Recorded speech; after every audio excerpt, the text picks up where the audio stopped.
औलाद चाहे कितनी भी प्यारी हो, अगर ये तीन बातें बता दी तो अंत में आप उनके लिए जिंदा भी रहेंगे तो बोझ बन जाएंगे।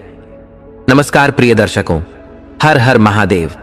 आप सभी का स्वागत है हमारे चैनल पर। जब एक पिता अपने बेटे से कहता है, बेटा ये घर, ये खेत, ये बैंक में जमा जीवन भर की कमाई सब कुछ तुम्हारा है, तो वह केवल संपत्ति नहीं सौंपता, वह अपना अस्तित्व सौंप देता है। पर क्या हर बेटा उस सौंपे गए अस्तित्व की कदर करता है?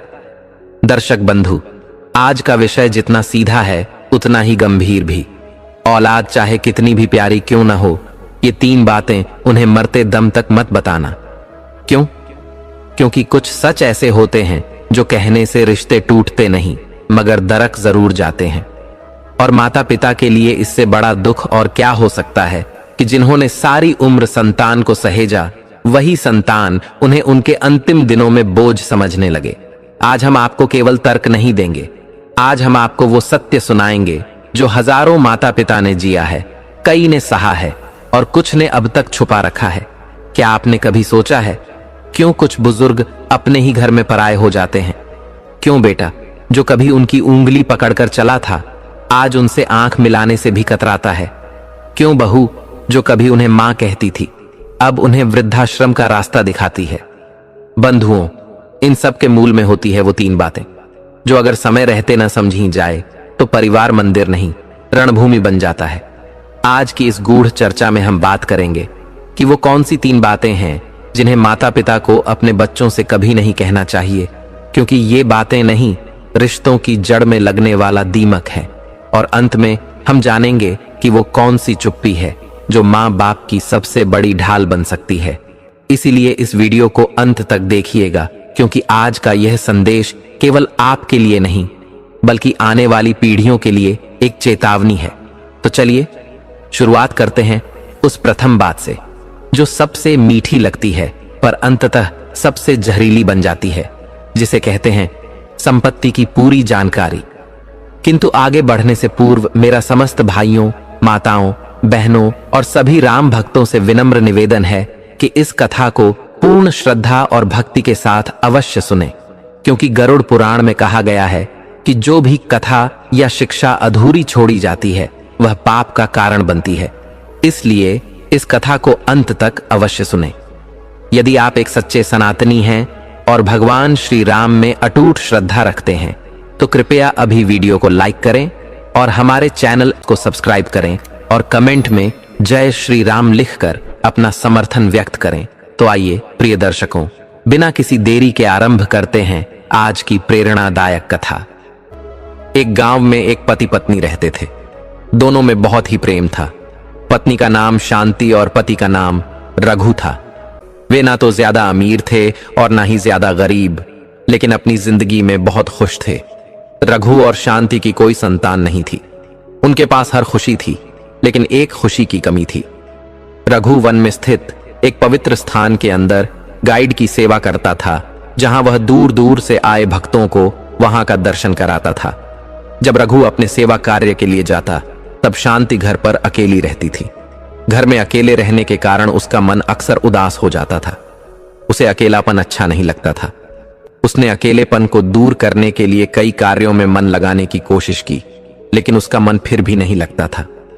जब रघु ने शांति की उदासी महसूस की तो उसने उसे हर हफ्ते अपने साथ पवित्र वन में दर्शन कराने के लिए ले जाना शुरू किया। इससे शांति का मन कुछ समय के लिए प्रसन्न हो जाता था, लेकिन संतान न होने के कारण उसका मन फिर भी पूरी तरह संतोष नहीं पाता था। आखिरकार भगवान की कृपा हुई। भगवान के घर देर है, अंधेर नहीं। कुछ सालों बाद शांति ने एक सुंदर और प्यारे बेटे को जन्म दिया। उस बच्चे के चेहरे पर जितनी मुस्कान थी, उससे कहीं ज्यादा खुशी शांति और रघु के चेहरे पर थी। उनका घर, जो पहले शांति और रघु के होने के बावजूद भी एकदम शांत रहता था, अब उस बच्चे की किलकारी से गूंजने लगा। उस बच्चे की मधुर आवाज ऐसी थी कि शांति उसे कभी खुद से अलग नहीं करती थी। जब रघु घर पर नहीं होता तब वह दिन भर बच्चे की देखभाल करती, और जब रघु घर आता तो वह भी उस बच्चे को प्यार करने लगता।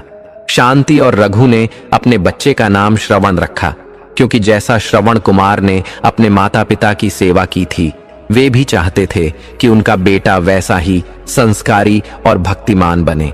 शांति और रघु के प्रेम का ही फल था कि श्रवण हंसते हंसते 6 साल का हो गया। एक दिन रघु ने शांति से कहा, आज तुम श्रवण को तैयार करो, मैं उसका दाखिला स्कूल में करवाने जा रहा हूं। यह सुनकर शांति उदास हो गई और धीरे से बोली, ऐ जी, इतनी जल्दी श्रवण को स्कूल क्यों भेज रहे हो? 1 साल और ठहर जाइए ना।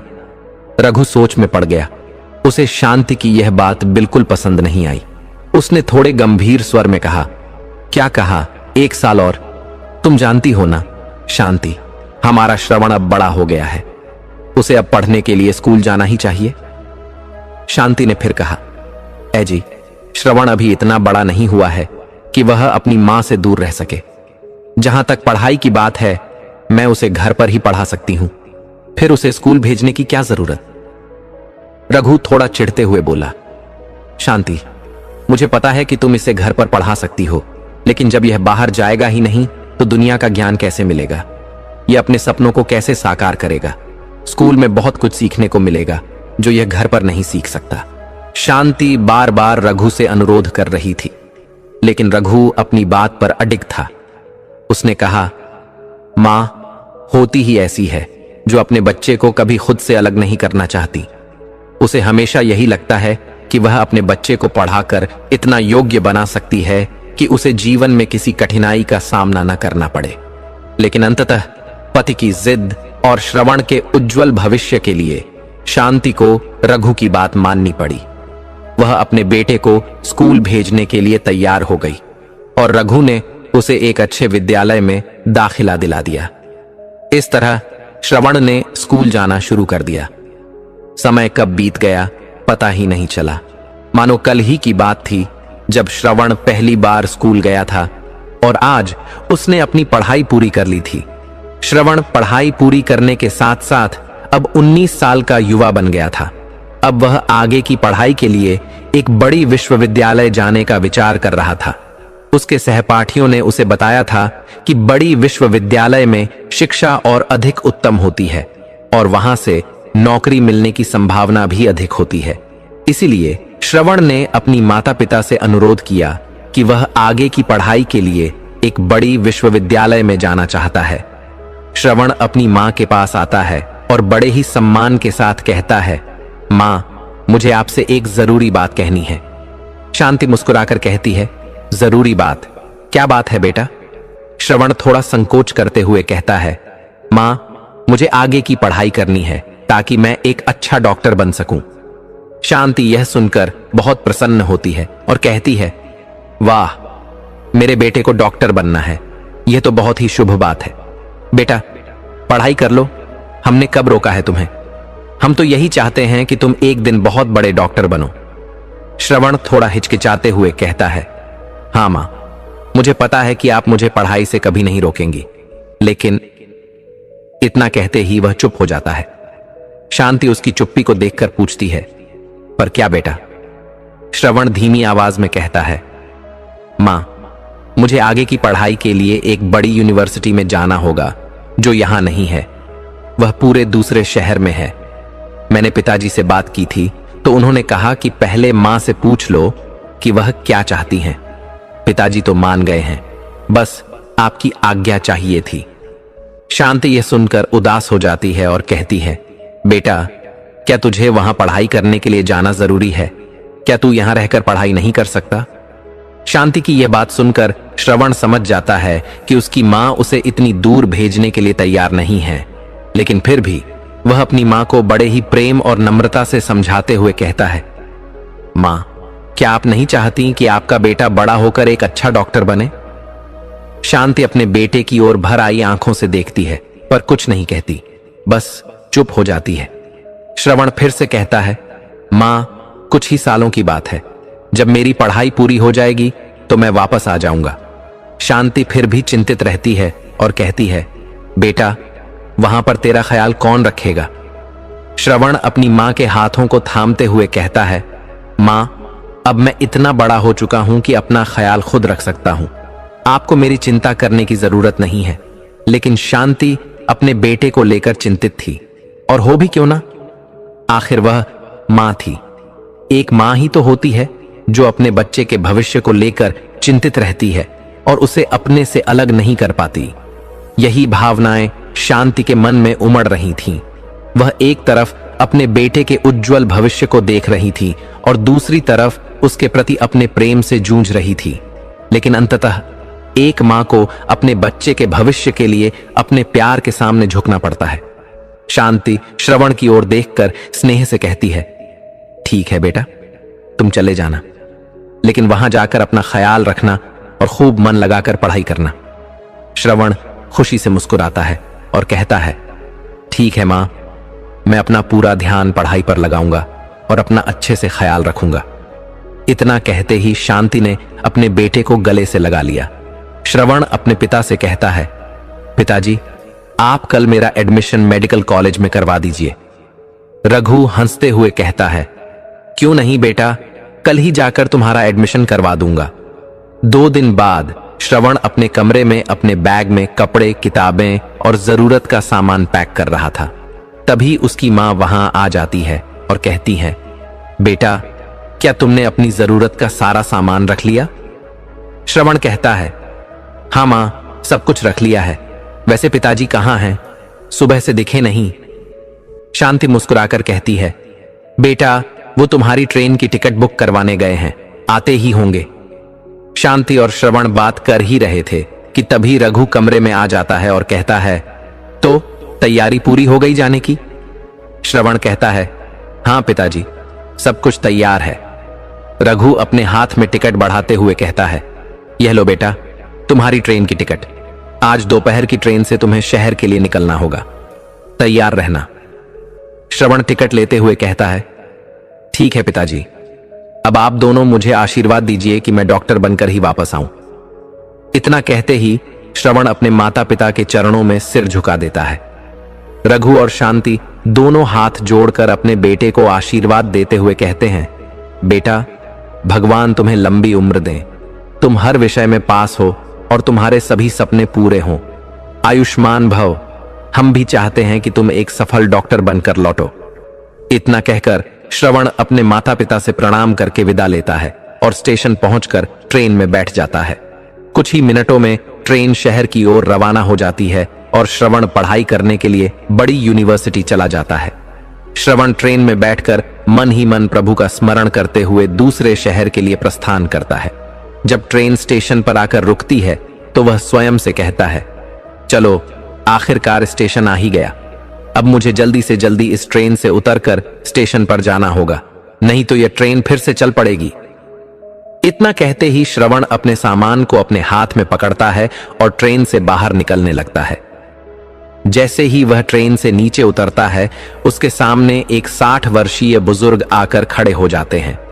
उन्होंने कुल्ली के वस्त्र पहन रखे थे, जिससे यह झांत होता था कि वे स्टेशन पर कुल्ली का कार्य करते हैं। वह बुजुर्ग व्यक्ति श्रवण की ओर देखकर कहते हैं, लाइए बाबूजी, आपका सामान मुझे दे दीजिए, मैं इसे आगे तक ले चलता हूं। श्रवण विनम्रता से मना करते हुए कहता है, नहीं नहीं, रहने दीजिए, इस उम्र में आपको यह भारी सामान उठाना शोभा नहीं देता, मैं इसे स्वयं उठा लूंगा। वह बुजुर्ग व्यक्ति कहता है, बेटा, मैं पहली बार थोड़ी उठा रहा हूं सामान, मुझे तो 15 वर्ष हो गए हैं लोगों का सामान उठाते उठाते, यह मेरे लिए कोई नई बात नहीं है, लाइए मुझे सामान दीजिए। श्रवण उन्हें बार बार सामान ना उठाने के लिए कहता है, लेकिन वह बुजुर्ग व्यक्ति उसकी एक नहीं मानते। अंततः श्रवण उनकी बात स्वीकार कर लेता है और कहता है, ठीक है, चलिए एक कार्य कीजिए, आप यह छोटा बैग उठा लीजिए और बड़ा बैग मैं स्वयं ले लूंगा। वह बुजुर्ग व्यक्ति कहते हैं, बाबूजी, आप क्यों तकलीफ करते हैं, मैं दोनों बैग उठा लूंगा।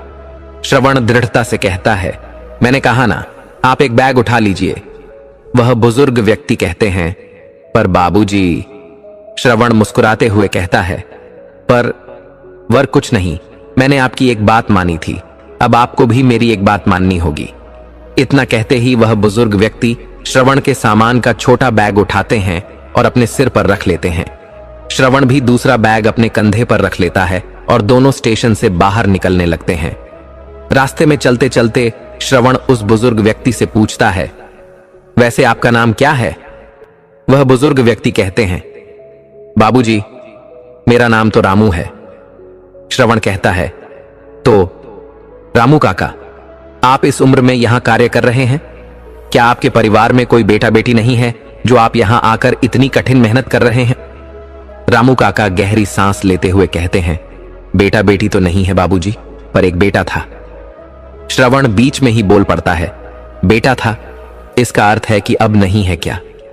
रामू काका की आंखें थोड़ी नम हो जाती हैं और वे कहते हैं, नहीं बाबूजी, बेटा तो अभी भी है, लेकिन वह हमारे साथ नहीं रहता। श्रवण आश्चर्य से रामू काका की ओर देखते हुए कहता है, क्या कहा? बेटा साथ नहीं रहता? पर क्यों? रामू काका धीमी आवाज में उत्तर देते हैं, उसने हमें घर से बाहर निकाल दिया बाबूजी। श्रवण और भी चकित होकर कहता है, लेकिन काका, उसने आपको घर से बाहर क्यों निकाल दिया? रामू काका की आंखों में दर्द झलकता है। वे धीरे से कहते हैं, बाबूजी, इसलिए कि मैं और मेरी पत्नी अब उसे बोझ लगने लगे थे। वह कहता था कि आप दोनों तो बस घर बैठकर खर्च करते हैं, कमाते तो कुछ नहीं। मैं अकेला कितनों को संभालूं? इसलिए रोज रोज के झगड़ों से तंग आकर उसने हम दोनों को घर से निकाल दिया। श्रवण दुखी मन से कहता है, फिर आप कहां गए काका?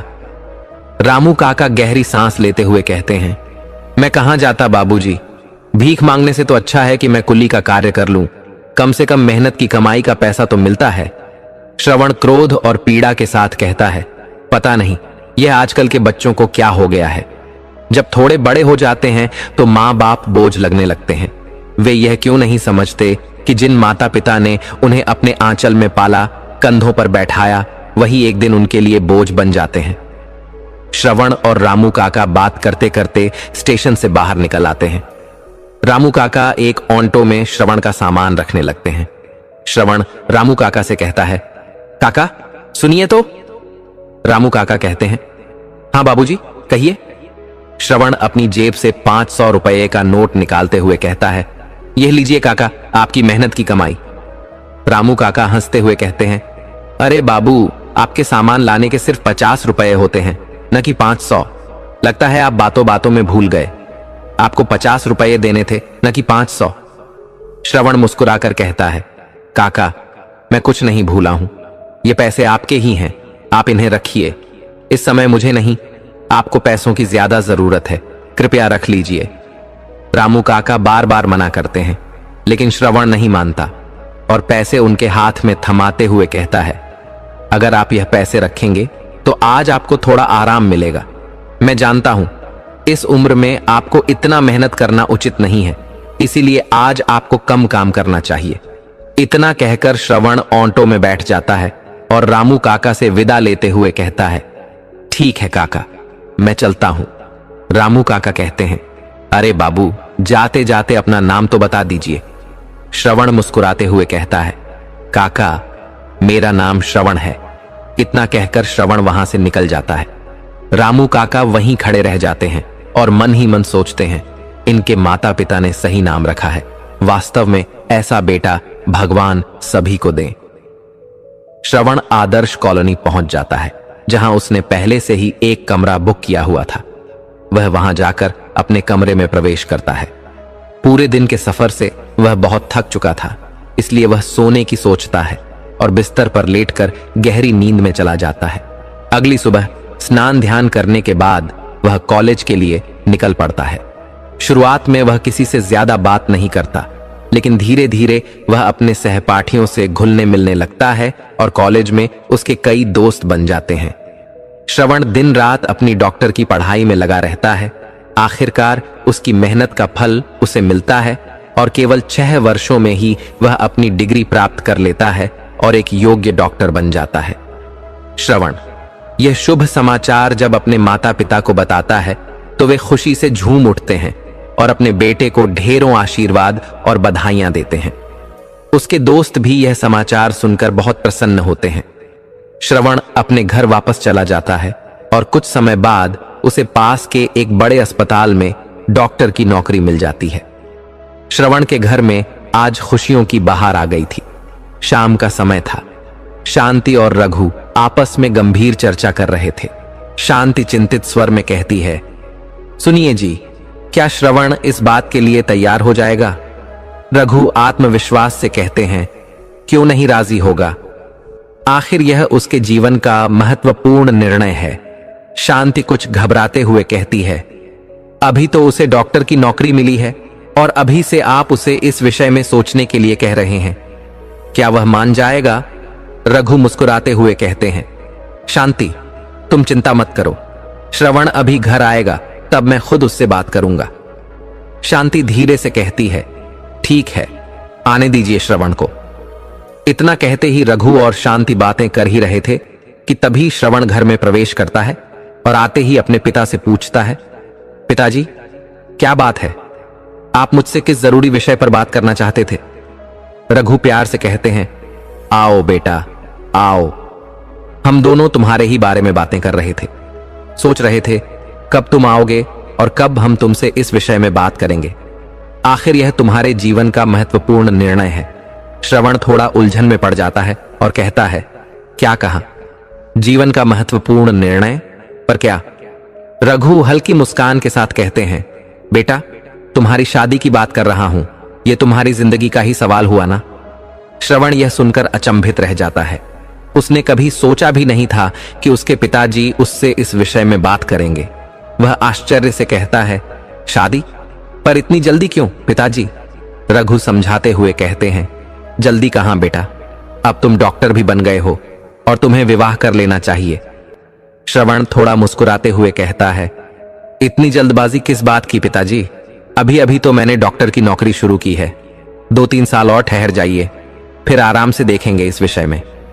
रघु श्रवण की बात सुनकर थोड़े मायूस हो जाते हैं और गहरी सांस लेते हुए कहते हैं, अरे बेटा मैं यह अपने लिए नहीं कह रहा, बल्कि तुम्हारी मां के लिए कह रहा हूं। तुम तो जानते हो कि अब उनकी उम्र बढ़ रही है, घर का कामकाज संभालना उनके लिए मुश्किल हो रहा है। अगर घर में बहू आ जाएगी तो तुम्हारी मां का हाथ बंट जाएगा। इसलिए मैं चाहता हूं कि तुम शादी कर लो, बाकी तुम्हारी मर्जी बेटा। शांति भी प्यार से कहती है, देखो बेटा श्रवण, हम तुमसे जबरदस्ती नहीं करेंगे, फैसला तुम्हारे हाथ में है, जो तुम्हारी इच्छा होगी वही हमारा भी निर्णय होगा। श्रवण चुपचाप खड़ा रहता है, कुछ नहीं कहता, और कहे भी कैसे? आखिरकार बेटों का जीवन होता ही ऐसा है, जब वे अपने पैरों पर खड़े होने लगते हैं तो जिम्मेदारियां उनके कंधों पर आ जाती हैं। बेटों को अपने माता पिता के सुख दुख का ध्यान रखना पड़ता है।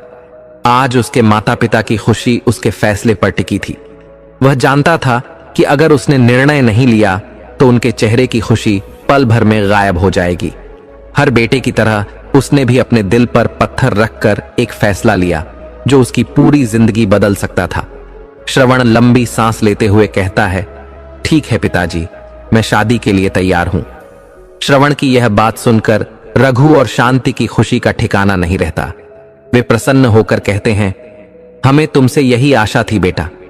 रघु उत्साहित होकर शांति से कहते हैं, तो ठीक है शांति, मैं हमारे श्रवण के लिए अच्छा सा रिश्ता ढूंढने निकलता हूं। कहीं ना कहीं तो हमें हमारी होने वाली बहू मिल ही जाएगी। इतना कहकर रघु हंसते हंसते कमरे से बाहर निकल जाते हैं। कुछ दिन बाद शांति और श्रवण हॉल में बैठे बातें कर रहे थे। तभी दरवाजे पर दस्तक होती है। श्रवण जैसे ही दरवाजा खोलता है तो देखता है कि उसके पिता रघु खड़े हैं। रघु श्रवण को देखते ही उसे गले से लगा लेते हैं और प्यार से कहते हैं, कैसे हो बेटा? श्रवण मुस्कुराते हुए कहता है, ठीक हूं पिताजी, आप कैसे हैं? रघु खुश होकर कहते हैं, बेटा एकदम मस्त। इतना कहकर वे अंदर आकर सोफे पर बैठ जाते हैं। शांति पूछती है, कैसे हैं आप? रघु जवाब देते हैं, मैं ठीक हूं, तुम बताओ कैसी हो? शांति हंसकर कहती है, मैं भी एकदम ठीक हूं। रघु अपने बैग से मिठाई का डिब्बा निकालते हैं और उसमें से एक लड्डू उठाकर शांति को खिलाते हुए कहते हैं, बधाई हो शांति, हमारे बेटे का रिश्ता मिल गया है। शांति ये सुनकर चौंक जाती है और उत्साहित होकर कहती है, क्या? हमारे श्रवण का रिश्ता मिल गया? लेकिन कहां? रघु मुस्कुराते हुए जवाब देते हैं, वही अपने पास के शहर में, जो कांची के पास मधुपुरी है, वहीं पर रिश्ता मिला है। शांति प्रसन्न होकर कहती है, यह तो बहुत अच्छी खबर है। रघु श्रवण की ओर देखते हुए कहते हैं, लो बेटा, तुम भी मिठाई खाओ। आखिरकार तुम्हारे लिए एक अच्छे और संस्कारी घर से रिश्ता आया है। रघु अपने बैग से एक फोटो निकालते हैं और शांति को दिखाते हुए कहते हैं, देखो हमारी होने वाली बहू कितनी सुंदर है ना। शांति खुशी से कहती है, बहुत सुंदर है, भगवान इसे नजर न लगाए। फिर वह फोटो श्रवण को देते हुए कहती है, बेटा तुम बताओ तुम्हें कैसी लगी। श्रवण जैसे ही फोटो देखता है वह मोहित हो जाता है। उसकी नजर उस तस्वीर से हट ही नहीं रही थी। शांति बार बार कहती है, बोलो बेटा कैसी है, लेकिन श्रवण को कुछ भी जवाब नहीं सूझ रहा था। वह बस तस्वीर को निहारता ही रह गया। आखिरकार शांति उसके पास आकर कहती है, अब इस फोटो को ही देखते रहोगे या बताओगे भी कैसी लगी। श्रवण हड़बड़ाते हुए कहता है, मां बहुत अच्छी है। शांति हंसते हुए कहती है, तो फिर रिश्ता पक्का समझे। श्रवण सिर हिलाते हुए कहता है, हां मां रिश्ता पक्का कर दीजिए। शांति और रघु खुशी से कहते हैं, तो ठीक है, अब लड़की वालों को फोन कर दीजिए। रघु मुस्कुराते हुए कहते हैं, मैं रिश्ता पक्का करके ही आया हूं। मुझे पता था कि मेरे बेटे की बस एक ही पसंद होगी। इतना कहकर वे हंसने लगते हैं। श्रवण उत्सुकता से पूछता है, पिताजी इस लड़की का नाम क्या है। रघु गर्व से कहते हैं, इसका नाम नीलू है। कुछ दिनों बाद श्रवण और नीलू की शादी धूमधाम से संपन्न हो जाती है। रघु अपने इकलौते बेटे की शादी बड़े हर्षोल्लास के साथ करते हैं। शादी के कुछ महीने तो बहुत अच्छे से गुजरते हैं, लेकिन धीरे धीरे समस्याएं आने लगती हैं और यही समस्याएं अब श्रवण के परिवार में भी दस्तक देने लगी थीं। एक दिन श्रवण अपने काम से बाहर गया हुआ था, तभी अचानक रघु की तबीयत बिगड़ने लगी। उसके मुंह से खून की उल्टियां होने लगीं। शांति जब यह देखती है तो घबरा जाती है और घबराते हुए कहती है, हे भगवान ये क्या हो रहा है आपको। आप मेरे साथ अस्पताल चलिए, आपका इलाज करवाना जरूरी है। इतना कहकर शांति जल्दी से रघु को एम्बुलेंस में बैठाकर पास के अस्पताल ले जाती है। रास्ते में वह श्रवण को फोन करके तुरंत अस्पताल पहुंचने के लिए कहती है। रघु को अस्पताल पहुंचते ही इमरजेंसी वार्ड में ले जाया जाता है। वहां आए हुए 1 घंटे ही हुए थे कि तभी श्रवण अस्पताल पहुंच जाता है। वह घबराए हुए अपनी मां से पूछता है, मां पिताजी को क्या हो गया। शांति चिंता में सिर हिलाते हुए कहती है, बेटा मुझे नहीं पता, अचानक ही तुम्हारे पिताजी को खून की उल्टियां होने लगीं। मैं घबरा गई थी, इसलिए बिना देर किए अस्पताल ले आई। मैं नहीं चाहती कि इनकी तबीयत और ज्यादा बिगड़ जाए। रघु को जिस अस्पताल में भर्ती कराया गया था वहीं श्रवण भी डॉक्टर की नौकरी करता था, इसलिए वह तुरंत इमरजेंसी वार्ड में अपने पिता को देखने चला जाता है। 1 घंटा बीत जाता है। फिर जब श्रवण बाहर आता है तो शांति तुरंत उससे पूछती है, बेटा क्या हुआ, तेरे पिताजी कैसे हैं। श्रवण उदासी के साथ कहता है, मां पिताजी अभी ठीक हैं, आराम कर रहे हैं। शांति चिंतित होकर कहती है, पर बेटा उन्हें हुआ क्या है। श्रवण गहरी सांस लेते हुए कहता है, मां पिताजी को कैंसर की बीमारी हो गई है, इसी वजह से उन्हें खून की उल्टियां आई थीं। शांति आश्चर्य से कहती है, क्या कैंसर की बीमारी, लेकिन यह उन्हें कब हुई। श्रवण शांत स्वर में कहता है, मां यह तो पिताजी ही जानते होंगे कि उन्हें यह बीमारी कब हुई, लेकिन यह उनकी आखिरी स्टेज है, अब इनके बचने की संभावना बहुत कम है। शांति यह सुनकर रो पड़ती है और भावुक होकर कहती है, नहीं बेटा ऐसा मत कहो, यह सब झूठ है। कह दो बेटा कि यह सब झूठ है। श्रवण नरम स्वर में कहता है, मां यह झूठ नहीं है, पिताजी को कोई मामूली बीमारी नहीं है बल्कि कैंसर है। यह वही बीमारी है जिससे दुनिया में बहुत कम लोग बच पाते हैं। केवल 2-3% लोग ही इससे ठीक हो पाते हैं, बाकी सब इससे लड़ते लड़ते जीवन खो देते हैं। शांति जब यह सुनती है तो उसे पहले तो यकीन नहीं होता, लेकिन फिर धीरे धीरे उसे समझ आने लगता है कि रघु की बीमारी कोई साधारण बीमारी नहीं बल्कि बहुत गंभीर है। वह कुछ नहीं कहती, बस रोती रहती है।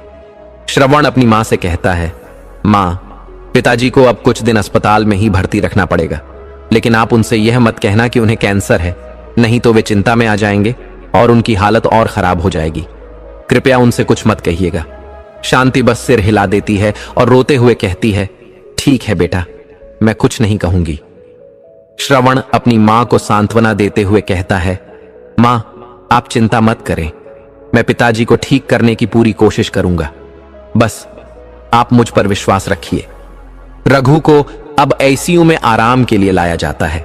शांति जब उनके पास जाती है तो उसकी आंखों से आंसू थमने का नाम नहीं लेते। वह अपने पति की हालत देखकर बस रोती ही जाती है। वह रो भी क्यों ना, आखिर वह उसकी पत्नी थी। पति पत्नी हमेशा एक दूसरे के सुख दुख के भागीदार होते हैं। आज उसका जीवन साथी कमजोर पड़ रहा था और उसके दुख का कोई अंत नहीं था। शांति रो ही रही थी कि तभी रघु को होश आ जाता है। होश में आते ही वह दर्द भरी आवाज में कहता है, शांति। शांति झट से अपने आंसू पोंछती है और कहती है, हाँ जी, क्या हुआ? आप ठीक तो है ना? कुछ चाहिए आपको? रघु दर्द भरी आवाज में कहता है, शांति, श्रवण कहां है? दिखाई नहीं दे रहा। शांति कहती है, वह अभी अभी यहां से गया है आपकी दवाइयां लेने। वह कह रहा था कि दवाइयां लेने मुझे दूसरे शहर जाना पड़ेगा, इसलिए जब तक वह नहीं आ जाता तब तक आप आराम कीजिए। रघु धीमे स्वर में कहता है, अच्छा, दूसरे शहर गया है श्रवण? चलो कोई बात नहीं, जब आएगा तब बात कर लूंगा। शांति रघु को समझाती है, आप आराम कीजिए, जब आपको अस्पताल से छुट्टी मिल जाएगी तब आराम से बातें करेंगे। श्रवण कहीं भागा तो नहीं जा रहा। धीरे धीरे 5 दिन बीत जाते हैं। 5 दिन बाद डॉक्टर रघु को अस्पताल से छुट्टी दे देते हैं और श्रवण उन्हें अपने साथ घर ले आता है। घर पहुंचकर श्रवण अपने पिता को उनके कमरे में ले जाकर आराम करने के लिए बिस्तर पर सुला देता है। फिर वह बाहर आकर अपनी मां से कहता है, मां, मैंने पिताजी को दवाइयां लाकर दे दी हैं। अगर ये दवाइयां 3 महीने लगातार दी जाएंगी तो पिताजी की तबीयत में सुधार हो सकता है, इसलिए आप उन्हें समय से दवाइयां देना। शांति सिर हिलाते हुए कहती है, ठीक है बेटा, मैं तुम्हारे पिताजी को समय पर दवाई दूंगी, तुम इसकी चिंता मत करना। श्रवण थोड़ा गंभीर होकर कहता है, मां, ये दवाइयां बहुत महंगी हैं, इसलिए सही तरीके से दीजिएगा। अगर ठीक से दवाई नहीं दी गई तो न सिर्फ पैसे बेकार चले जाएंगे बल्कि पिताजी की हालत भी बिगड़ सकती है। शांति कहती है, ठीक है बेटा, मैं पूरी सावधानी से दवाई दूंगी। समय बीतता जाता है। 1 महीना बीत चुका था, लेकिन रघु की तबीयत में सुधार होने के बजाय उनकी हालत दिन ब दिन बिगड़ती जा रही थी। श्रवण के लिए शुरुआत में अपने पिता की दवाइयों का खर्च बहुत ज्यादा नहीं था, लेकिन जैसे जैसे महीने बीतते गए उसकी तनख्वाह ऐसे खत्म होने लगी जैसे सूखी धरती पर पानी डालने से वह तुरंत ही गायब हो जाता है। वह समझ ही नहीं पाता था कि उसकी तनख्वाह कब आती है और कब पूरा पैसा खर्च हो जाता है। उसके पिता की दवाइयों पर ही उसकी आधी कमाई चली जाती थी। अब श्रवण का स्वभाव चिड़चिड़ा होने लगा। उसके कंधों पर पूरे घर की जिम्मेदारी आ गई थी। पहले जब उसके पिता कमाते थे तब घर की जरूरतों का बोझ बराबरी से बंट जाता था, लेकिन अब रघु बीमार पड़ने के बाद कमाने की बजाय खर्च करने की स्थिति में आ गए थे। इतनी मुश्किलों में श्रवण बुरी तरह फंस चुका था। उसे समझ नहीं आ रहा था कि इससे बाहर निकलने का कोई रास्ता है या नहीं। वह हर समय उदास रहने लगा, जिससे उसका पूरा दिन खराब हो जाता था। अस्पताल जाता तो भारी मन से और घर लौटता तो भी चिंताग्रस्त रहता। उसकी आंखों में निराशा और चिंता साफ झलकती थी। घर में अब छोटी छोटी बातों पर झगड़े होने लगे। पहले वह अपनी पत्नी नीलू के साथ बैठकर हंसता खेलता था, लेकिन अब वह बात बात पर गुस्सा करने लगा। जब इंसान पर जिम्मेदारियों का भारी बोझ आ जाता है तो उसकी सोचने समझने की शक्ति कम होने लगती है। यही हाल अब श्रवण का हो गया था। पति पत्नी के बीच अब पहले जैसी निकटता नहीं रही। घर की परेशानियों ने उनके रिश्ते में तनाव पैदा कर दिया था। श्रवण ने इन परेशानियों से राहत पाने के लिए गलत रास्ता अपनाया। वह धीरे धीरे शराब का सहारा लेने लगा। एक दिन जब वह काम से लौटकर घर आया तो हमेशा की तरह सबसे पहले अपने पिता के कमरे में गया। वह देखना चाहता था कि उनकी तबीयत में कोई सुधार हुआ है या नहीं। फिर वह बिना कुछ कहे अपने कमरे में चला गया। जैसे ही वह कमरे में पहुंचा, उसने देखा कि नीलू बिस्तर पर बैठकर प्लास्टिक के फूलों की माला तैयार कर रही थी। नीलू ने उसे देखते ही कहा, आ गए आप? श्रवण उदास स्वर में बोला, हां, आ गया। नीलू हल्की नाराजगी के साथ कहती है, कैसा रहा आज का दिन, या फिर रोज की तरह टेंशन में ही बिता दिया? श्रवण चिढ़कर कहता है, हाँ, टेंशन में ही निकला। और वैसे भी तुम्हें पूछकर क्या करना है? क्या तुम मेरी टेंशन खत्म कर दोगी? नीलू गुस्से से कहती है, मैं आपकी पत्नी हूं, क्या इतना भी हक नहीं है कि पूछ सकूं कि आपका दिन कैसा रहा? और जहां तक टेंशन की बात है, एक पत्नी हमेशा अपने पति को सही सलाह देती है। श्रवण व्यंग्यात्मक स्वर में कहता है, अच्छा तो अब तुम मुझे सलाह दोगी? बताओ फिर घर का खर्च कैसे संभालूं? नीलू गंभीर होकर कहती है, देखिए, इस पर हम पहले भी कई बार बात कर चुके हैं और मैं हर बार आपको यही कहती आई हूं, आज भी वही कह रही हूं। आप अपने पिताजी की दवाइयों का खर्च कम कर दीजिए, फिर सब ठीक हो जाएगा। श्रवण गुस्से में कहता है, नीलू, क्या तुम्हें जरा भी अंदाजा है कि अगर पिताजी की दवाइयां बंद कर दी तो उनकी हालत और ज्यादा खराब हो जाएगी? तुम ऐसा सोच भी कैसे सकती हो? नीलू भी गुस्से में जवाब देती है, मैं इसलिए कह रही हूं क्योंकि मुझे घर की हालत साफ साफ नजर आ रही है। आपको भी इसे समझना चाहिए। अगर जल्द कोई फैसला नहीं लिया तो स्थिति और खराब हो जाएगी। श्रवण यह सुनकर और ज्यादा गुस्सा हो जाता है और जोर से कहता है, नीलू, मुझे मत सिखाओ कि मुझे क्या करना है और क्या नहीं। बस अपने काम से काम रखो, समझी? नीलू भी नाराज होकर कहती है, क्या कहा आपने? मैं आपको सिखा रही हूं। मैं आपको कुछ नहीं सिखा रही, बल्कि आपको सच्चाई दिखा रही हूं जिसे आप देखना नहीं चाहते। सच यह है कि आपके पिताजी की दवाइयों पर इस घर की आधी आमदनी खर्च हो रही है, जिससे हमें छोटी छोटी दिक्कतों का सामना करना पड़ रहा है। और आप मुझे ही कह रहे हैं कि मैं आपको सिखा रही हूं? श्रवण चिढ़ते हुए कहता है, देखो नीलू, पिताजी की दवाइयों पर ज्यादा पैसा खर्च नहीं हो रहा, बल्कि घर का खर्च बढ़ता जा रहा है। इतना सुनते ही नीलू बीच में बोल पड़ती है, क्या कहा आपने? आपके पिता की दवाइयों पर खर्च ज्यादा नहीं हो रहा, बल्कि घर का खर्च बढ़ रहा है। अच्छा तो एक बात बताइए, आप पिताजी की दवाइयां कहां से लाते हैं? श्रवण नीलू के सवाल का कोई जवाब नहीं देता और बस कहता, बेंगलुरु से। लेकिन तुम्हें इससे क्या करना है?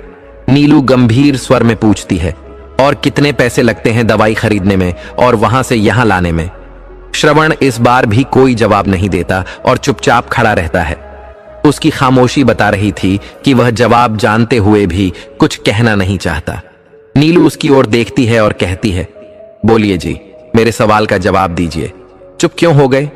श्रवण अब भी चुप रहता है और अपनी नजरें नीचे झुका लेता है। नीलू गहरी सांस लेते हुए कहती है, आपकी यह चुप्पी ही मेरे सवाल का जवाब है। अब आप खुद ही समझ गए होंगे कि इस घर के बढ़ते खर्च का असली कारण क्या है।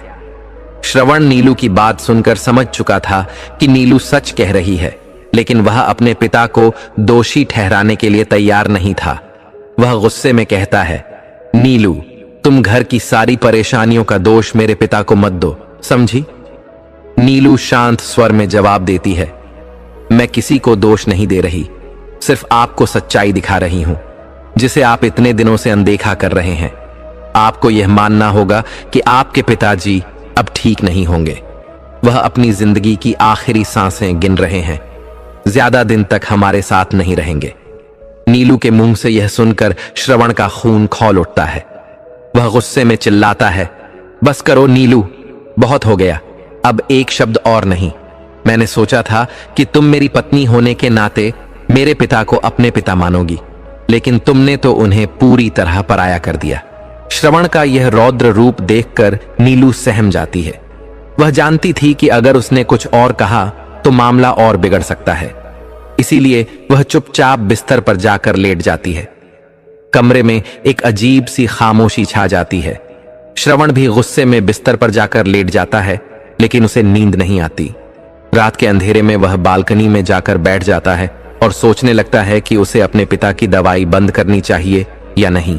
उसके मन में यह सवाल बार बार उठ रहा था, जिससे वह परेशान हो गया था। उसने शराब की आधी से ज्यादा बोतल खाली कर दी, लेकिन फिर भी कोई निर्णय नहीं ले पाया। उसका मन कह रहा था, अगर नीलू सही कह रही है तो घर के हालात बिगड़ने की असली वजह पिताजी की दवाइयों का खर्च ही है। मुझे किसी तरह इसे कम करना होगा, लेकिन समझ नहीं आ रहा कैसे। अगर मैंने दवाई कम कर दी तो उनकी हालत और बिगड़ जाएगी, और मैं ऐसा कभी नहीं चाहता। लेकिन क्या करूं?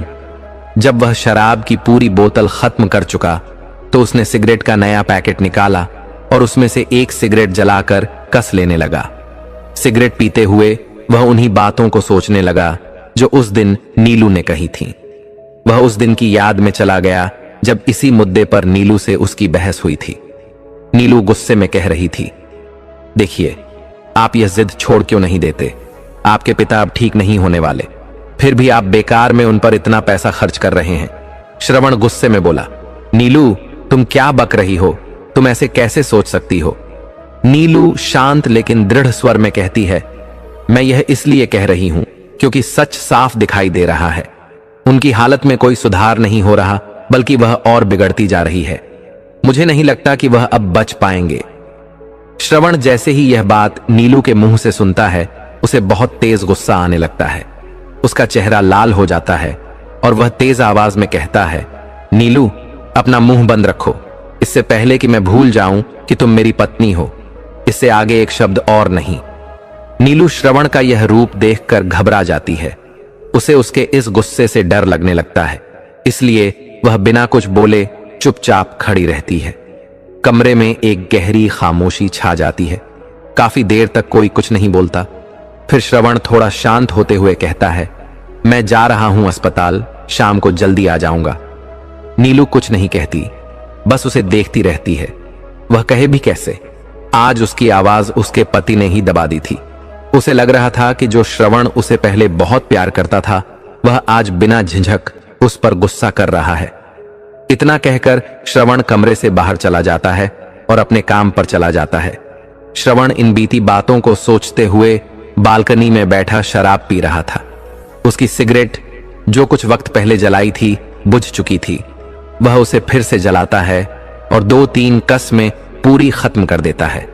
मन ही मन वह खुद से कहता है, मुझे लगता है नीलू बिल्कुल सही कह रही है।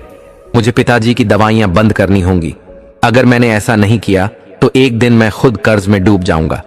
पिताजी की दवाइयां बहुत महंगी हैं और मैंने उनके इलाज के लिए बैंक से लोन भी ले रखा है। अगर मैं वह लोन नहीं चुका पाया तो बैंक वाले मेरे साथ क्या करेंगे, मैं नहीं जानता। इतना सोचने के बाद वह कहता है, मुझे मां को जाकर सब कुछ बता देना चाहिए। हाँ, यही सही होगा। ये कहते हुए वह कुर्सी से उठता है और उस कमरे की ओर बढ़ता है जहां उसकी मां उसके पिता रघु के पास बैठी हुई हैं। एक पत्नी जैसे अपने बीमार पति की सेवा करती है, वैसे ही शांति जी भी अपने पति का पूरा ध्यान रख रही थी। वह हर छोटी बड़ी चीज का ख्याल रख रही थी। श्रवण जब अंदर आया तब भी शांति पूरी तरह से रघु की देखभाल में व्यस्त थी, इसलिए उसे पता भी नहीं चला कि उसका बेटा अंदर आ चुका है।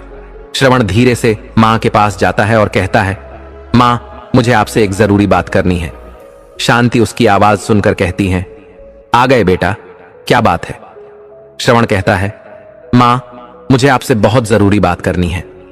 शांति उसकी आंखों में देखती है और तुरंत समझ जाती है कि उसने शराब पी रखी है।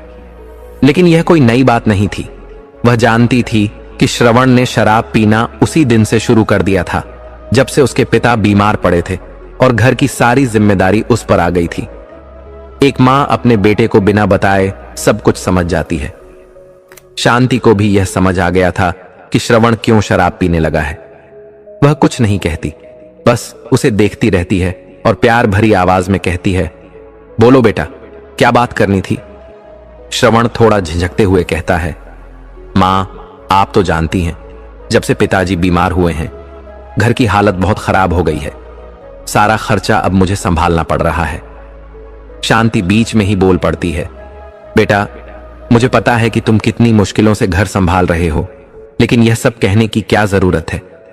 श्रवण अपनी बात पूरी करते हुए कहता है, मां, मैं यह कह रहा था कि पिताजी की हालत दिन ब दिन खराब होती जा रही है।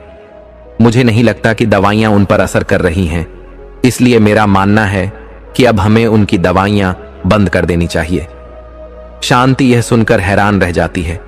वह आश्चर्य और दुख के साथ कहती है, यह तू क्या कह रहा है बेटा? श्रवण कहता है, मां, मैं सही कह रहा हूं। पिताजी की हालत ठीक होने के बजाय और बिगड़ रही है। ऊपर से इनकी दवाइयों का खर्च इतना ज्यादा है कि मैं इसे अकेले नहीं संभाल सकता। मैंने यह फैसला बहुत सोच समझ कर लिया है। शांति बहुत ही नरम लहजे में कहती है, बेटा, अगर तूने यह फैसला सोच समझ कर लिया होता तो तू कभी ऐसा नहीं कहता। तू भूल गया क्या, ये तेरे पिता हैं। कम से कम उनकी हालत तो देख। अगर वह आज किसी उम्मीद के साथ जी रहे हैं तो वह तू है। उन्हें लगता है कि एक दिन तू उन्हें जरूर ठीक कर देगा। इसी उम्मीद पर वे जी रहे हैं। श्रवण अपनी मां को समझाने की कोशिश करते हुए कहता है, मां, मैं जानता हूं कि आप सही कह रही हो, लेकिन आप भी जानती हो कि दुनिया का कोई भी डॉक्टर पिताजी को कैंसर जैसी बीमारी से ठीक नहीं कर सकता। अगर उन्हें कोई ठीक कर सकता है तो वह सिर्फ भगवान है। शांति बहुत मायूस हो जाती है और धीरे से कहती हैं, हां बेटा, तू सही कह रहा है, लेकिन भगवान भी उन्हीं की मदद करते हैं जो अपनों का साथ देते हैं। अगर तू ही अपने पिता से मुंह मोड़ रहा है तो भगवान उनकी मदद कैसे करेंगे? भगवान उनकी मदद नहीं करते जो अपने अपनों को ही छोड़ देते हैं। श्रवण अपनी मां की बात सुनकर समझ गया था कि उसकी मां इस फैसले के खिलाफ है और वह कभी इसके लिए राज्य नहीं होगी। लेकिन वह एक बार फिर नरम लहजे में अपनी मां को समझाने की कोशिश करता है, मां, मैं जानता हूं कि तुम सही कह रही हो, लेकिन मैं पिताजी को छोड़ने के लिए नहीं कह रहा। बस यह कह रहा हूं कि उनका आखिरी समय आ चुका है और वह अब ज्यादा दिन जीने वाले नहीं हैं। तुम देख ही रही हो, जिस दिन से पिताजी बीमार हुए हैं उनकी हालत सुधरने के बजाय और बिगड़ती जा रही है। इसलिए मैं कहता हूं कि हमें अब उनकी दवाइयों पर और खर्च नहीं करना चाहिए, बल्कि उन्हें उनके हाल पर छोड़ देना चाहिए। शांति देवी अपने बेटे की बातें सुनकर रो पड़ती हैं। उनकी आंखों में आंसू आ जाते हैं और वह रोते हुए कहती हैं, बेटा, मैंने आज तक तुझसे कुछ नहीं मांगा, लेकिन आज मांग रही हूं। मेरे पति को इस हाल में मत छोड़, नहीं तो वह क्या सोचेंगे। श्रवण थोड़ा उखड़े हुए स्वर में कहता है, मां, पिताजी जो भी सोचना चाहें सोचने दो, लेकिन मैं अब उनके इलाज का खर्च नहीं उठा सकता। मैं थक गया हूं मां। मैंने उनकी दवाइयों के लिए बैंक से लोन तक ले लिया है, लेकिन उनकी हालत में कोई सुधार नहीं हो रहा। मैं क्या करूं? शांति अपने बेटे को एकटक देखती रहती है और फिर गुस्से से कहती है, बेटा, तू बहुत बड़ा डॉक्टर बना है ना, तू बड़ी बड़ी बीमारियों का इलाज कर सकता है, तो क्या अपने पिताजी की बीमारी का इलाज नहीं कर सकता? श्रवण अपनी मां की इस जिद से गुस्से में आ जाता है और पलटकर जवाब देता है, हां मां, मैं दूसरी बीमारियों का इलाज कर सकता हूं क्योंकि उनका इलाज संभव है, लेकिन पिताजी की इस बीमारी का कोई इलाज नहीं है। मैं क्या, दुनिया का कोई भी डॉक्टर उन्हें ठीक नहीं कर सकता। शांति क्रोध में कहती है, तो तू क्या कहना चाहता है? साफ साफ कह। श्रवण कठोर स्वर में कहता है, मैं यही कहना चाहता हूं कि अब मैं पिताजी की दवाइयां बंद कर रहा हूं। मैं अब और खर्चा नहीं उठा सकता। शांति जब यह सुनती है तो उसकी आंखों से आंसू और तेजी से बहने लगते हैं। बड़ी बड़ी आंसुओं की बूंदें जमीन पर गिरने लगती हैं। वह रोते हुए नरम स्वर में कहती है, बेटा, ऐसा मत कर। वह तेरे पिता हैं, उन्हें इस हाल में मत छोड़, नहीं तो वह मर जाएंगे। इतना कहकर वह रोते हुए जमीन पर बैठ जाती हैं और सिसकने लगती हैं। श्रवण कड़वे लहजे में कहता है, अगर उन्हें मरना है तो मरने दो मां। वैसे भी वह बचने वाले नहीं हैं। उनकी उम्र हो चुकी है और जिनकी उम्र पूरी हो जाती है वे जीते नहीं बल्कि चले जाते हैं। शांति यह सुनकर स्तब्ध रह जाती है। उसे विश्वास ही नहीं हो रहा था कि यह वही श्रवण है जो बचपन में कहता था, मां, जब मैं बड़ा डॉक्टर बनूंगा तो तुम्हें और पिताजी को कभी तकलीफ नहीं होने दूंगा। मैं आपकी हर बीमारी का इलाज करूंगा और आपको कभी बीमार नहीं होने दूंगा। लेकिन आज वही बेटा अपने पिता के लिए ऐसा कह रहा था। शांति फूट फूट कर रोने लगती है। उसकी आंखों में आंसुओं का सैलाब उमड़ आता है। श्रवण अपनी बात जारी रखते हुए कहता है, मां, पिताजी अब बचने वाले नहीं हैं। तुम भी यह जिद छोड़ दो कि वह कभी ठीक होंगे। इतना कहकर श्रवण बिना कुछ और बोले कमरे से बाहर चला जाता है और अपने कमरे में चला जाता है। शांति वहीं बैठी रोती रहती है। वह श्रवण की कही हुई बातों को याद कर रही थी, जिससे उसके आंसू थमने का नाम नहीं ले रहे थे। आंखों से आंसू निकलते भी क्यों ना। जिसे इंसान सबसे ज्यादा प्यार करता है, अगर वही उसका दिल दुखा दे तो किसकी आंखों में आंसू नहीं आएंगे। आज शांति का वह बेटा जिसे उसने सबसे ज्यादा प्यार किया था, उसने ही उसका दिल तोड़ दिया था। वह कुछ कर भी नहीं सकती थी। वह कोई भगवान तो नहीं थी जो एक पल में सब कुछ ठीक कर दे। वह बस श्रवण की बातों को याद करके रो रही थी। तभी रघु की दर्द भरी आवाज आई, शांति। शांति जैसे ही यह आवाज सुनती है वह घबरा जाती है। वह जल्दी से अपने आंसू पोंछती है और घबराते हुए खड़ी होकर रघु के पास जाती है। वह हड़बड़ाते हुए कहती है, क्या हुआ जी, आपको कुछ चाहिए? रघु दर्द भरी आवाज में कहता है, शांति तुम रो रही हो? शांति हिचकिचाते हुए कहती है, मैं कहां रो रही थी, आपको वहम हुआ होगा। रघु मायूस होकर कहता है, अच्छा तो श्रवण किस लिए आया था? शांति रघु से नजरें फेरते हुए कहती है, वो श्रवण, वह तो बस आपकी तबीयत देखने आया था, देखना चाहता था कि आपकी तबीयत कैसी है। रघु दर्द भरी आवाज में कहता है, मेरी तबीयत देखने आया था या मेरी दवाइयां बंद करवाने? शांति यह सुनकर सन्न रह जाती है। उसे अब समझ आ गया था कि रघु ने उसके और श्रवण के बीच हुई सारी बातें सुन ली थीं, लेकिन फिर भी वह सच को छिपाने की कोशिश करते हुए कहती है, श्रवण नशे में था जी, इसलिए ऐसा बोल रहा था। आप उसकी बातों पर भरोसा मत कीजिए, वह ऐसा कुछ नहीं करेगा। रघु शांति को एक तक देखते हुए शांत स्वर में कहते हैं, शांति, इस दुनिया में कोई भी आदमी झूठ बोल सकता है, लेकिन नशा एक ऐसी चीज है जो दिल की सच्चाई को बाहर निकाल देता है। श्रवण का वह सच जिसे वह इतने दिनों से दिल में दबाए बैठा था, आज बाहर आ ही गया। शांति कुछ नहीं बोलती, बस रघु को देखती रहती है। रघु अपनी बात जारी रखते हुए कहते हैं, वैसे श्रवण गलत तो नहीं कह रहा था। शांति, इस बीमार शरीर को दवाइयां देने से क्या फायदा? एक न एक दिन तो मुझे इस शरीर को छोड़ना ही पड़ेगा। शांति रोते हुए कहती है, ऐसा कुछ नहीं है जी, वह नशे में था, इसलिए ऐसी बातें कर रहा था। रघु गहरी सांस लेते हुए कहते हैं, शांति, लोग होश में सच नहीं बोल पाते, लेकिन नशे में अक्सर दिल की बात कह जाते हैं। तुम कैसे कह सकती हो कि श्रवण झूठ बोल रहा था? शांति बस रोती रहती है और रघु की बातों को सुनती जाती है। रघु फिर मायूस भरी निगाहों से शांति की ओर देखते हैं और कहते हैं, देखो शांति, श्रवण की बात में कहीं ना कहीं सच्चाई छिपी है। मैं बीमार हुआ, इसमें उसका कोई दोष नहीं है। ये मेरी ही गलती थी कि मैंने जानते हुए भी इस बीमारी का पहले इलाज नहीं करवाया। मैं सोचता रहा कि बाद में करवा लूंगा, लेकिन अब वह बाद का समय निकल चुका है। शांति रघु की ओर एकटक देखते हुए कहती है, यह आप क्या कह रहे हैं जी? अगर आपको इस बीमारी के बारे में पहले से पता था तो आपने इसका इलाज क्यों नहीं करवाया और इतनी बड़ी बात हमसे क्यों छुपाई? रघु एक लंबी सांस लेते हुए कहते हैं, शांति, यह उन दिनों की बात है जब मैं रोज की तरह अभयारण्य में गया था। वहां पहुंचते ही मेरी तबीयत अचानक खराब हो गई। मुझे कमजोरी महसूस होने लगी, इसलिए मैंने छुट्टी ले ली और घर लौट आया। अगले दिन तुमने मुझसे कहा था कि अस्पताल जाकर जांच करवाओ और दवा भी लेते आओ। जब मैं अस्पताल में जांच करवाने गया, रघु उस पल को याद करने लगते हैं जब वे डॉक्टर के केबिन की ओर बढ़ रहे थे। डॉक्टर का केबिन ज्यादा दूर नहीं था, इसलिए रघु को वहां पहुंचने में ज्यादा समय नहीं लगा। जैसे ही रघु अंदर गए, उन्होंने कहा, क्या मैं अंदर आ सकता हूं डॉक्टर साहब? डॉक्टर संजय रघु को अच्छी तरह जानते थे। वे बचपन के पक्के मित्र थे जिन्होंने साथ में पढ़ाई की थी। रघु संजय को देखकर हल्की मुस्कान के साथ बोले, कैसे हो संजय, काम कैसा चल रहा है?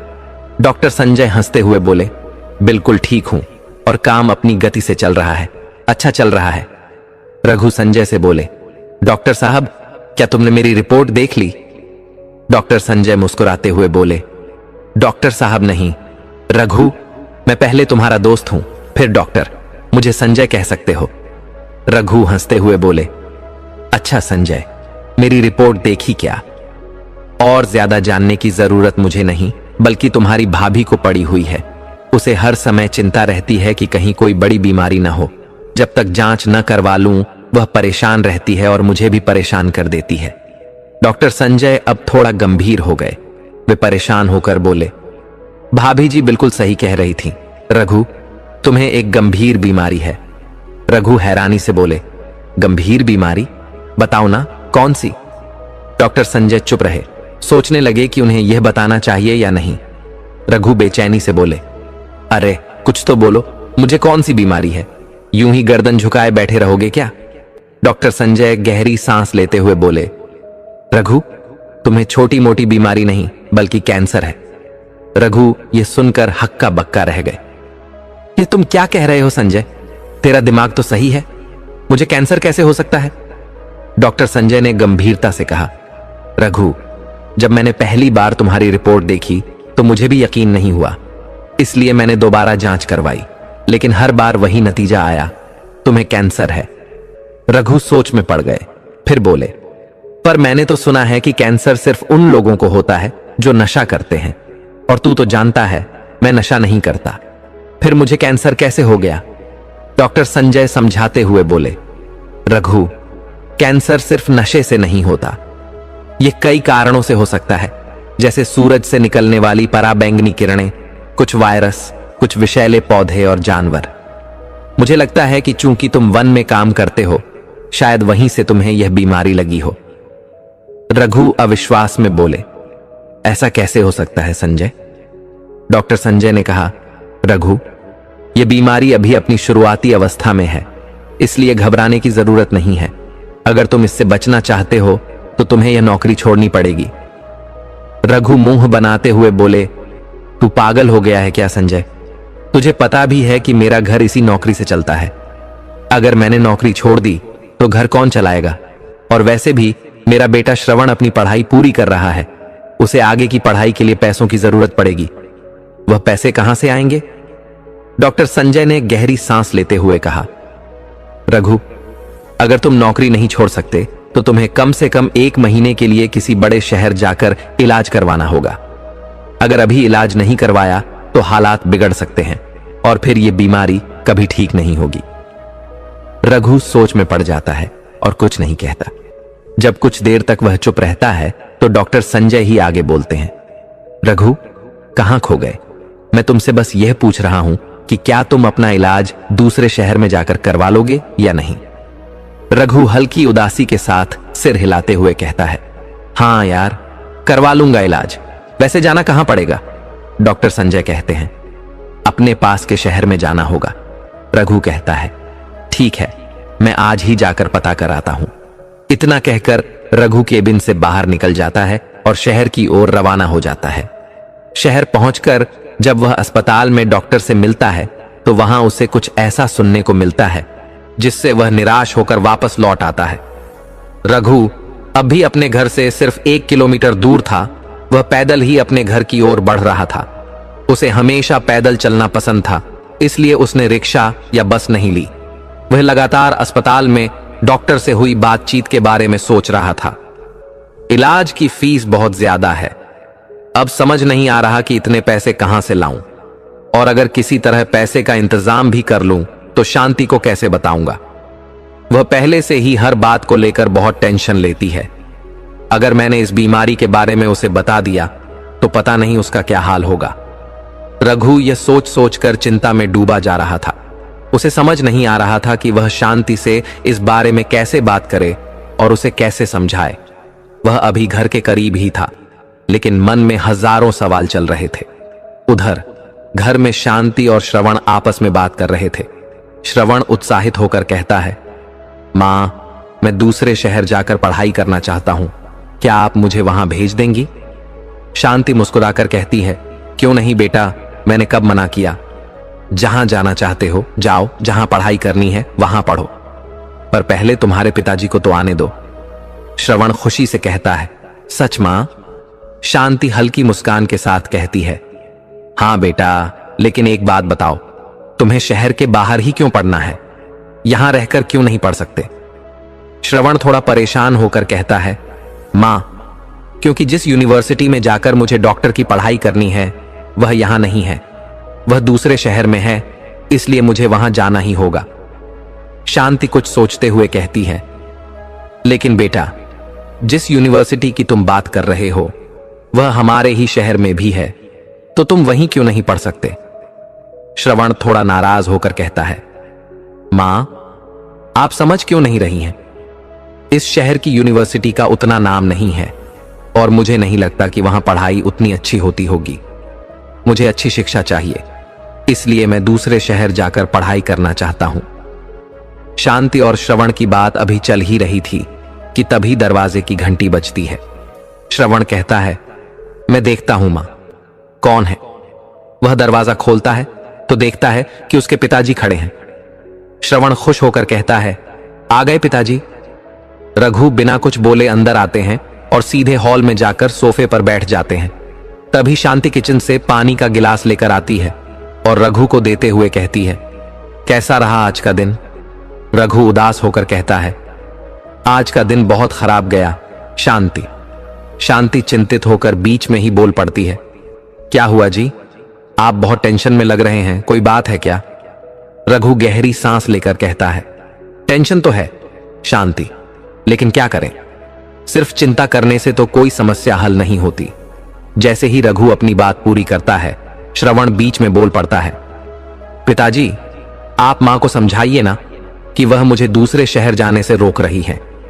वह कह रही हैं कि मैं यहीं रहकर पढ़ाई पूरी करूं, मुझे बाहर नहीं जाना चाहिए। रघु थोड़ा गंभीर होकर कहता है, तो बेटा इसमें बुरा मानने वाली क्या बात है, आखिर तुम्हें दूसरे शहर जाने की जरूरत क्यों पड़ रही है। श्रवण कहता है, पिताजी जिस यूनिवर्सिटी में मुझे पढ़ना है वह हमारे शहर में नहीं है, इसलिए मुझे वहां जाना ही होगा। रघु सोचते हुए कहता है, अच्छा तो तुम्हारी पढ़ाई के लिए ही तुम्हें दूसरे शहर जाना जरूरी है। श्रवण खुशी से कहता है, हां पिताजी, तो क्या आप मेरा दाखिला वहां करवा देंगे। रघु मुस्कुराते हुए कहता है, क्यों नहीं बेटा, मैं कल ही जाकर उसी यूनिवर्सिटी में बात करूंगा।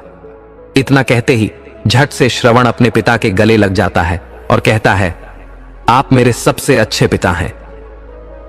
रघु अपने बेटे के चेहरे पर जो खुशी देख रहा था, उसे देखकर वह अपनी सारी चिंताओं को भूल गया। उसे महसूस हुआ कि अगर उसने अपनी बीमारी के बारे में बता दिया तो यह जो खुशी उनके चेहरे पर है वह एक पल में ही गायब हो जाएगी। इसीलिए उसने उन्हें इस बारे में बताना सही नहीं समझा।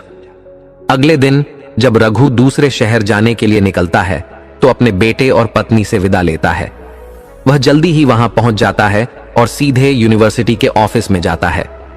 वहां पहुंचकर जब वह प्रिंसिपल से मिलता है तो उसे कुछ ऐसा सुनने को मिलता है जिससे वह हैरान रह जाता है। वह खुद से ही सोचता है, अब मुझे एक बड़ा फैसला लेना ही होगा, नहीं तो मेरे बेटे की पढ़ाई नहीं हो पाएगी। बार बार उसके मन में यही सवाल आ रहा था कि अगर उसने श्रवण को यहां एडमिशन दिलवाया तो इलाज के पैसे कहां से आएंगे। रघु खुद से ही बात करते हुए कहता है, इस यूनिवर्सिटी की फीस इतनी ज्यादा है, कोई इतनी ज्यादा फीस कैसे ले सकता है। मेरा बेटा डॉक्टर बनना चाहता है, लेकिन इतनी बड़ी रकम देकर उसे डॉक्टर नहीं बना सकता। अगर मैंने उसे किसी और यूनिवर्सिटी में दाखिला दिला दिया तो वह नाखुश हो जाएगा और शायद उतनी अच्छी तरह पढ़ाई भी ना कर पाए। रघु ये सोच सोचकर परेशान होता जा रहा था। अगर मैंने श्रवण की पढ़ाई के लिए पैसे खर्च कर दिए तो मैं अपने इलाज के लिए कुछ नहीं कर पाऊंगा, और अगर मैंने अपना इलाज करवाया तो बेटे का भविष्य अधूरा रह जाएगा। अब मैं करूं तो क्या करूं। रघु इसी सोच में डूबा हुआ था। एक बार तो उसने सोचा कि वह अपना इलाज करवा ले और श्रवण को किसी दूसरी यूनिवर्सिटी में दाखिला दिलवा दे, लेकिन अगले ही पल उसे एहसास हुआ कि नहीं, मैं एक पिता हूं, अपनी जान बचाने के चक्कर में अपने बेटे के भविष्य को कैसे खराब कर सकता हूं। आखिरकार उसने एक बड़ा फैसला कर लिया। रघु खुद से कहता है, मैं अपने बेटे के लिए इतना खुदगर्ज कैसे हो सकता हूं।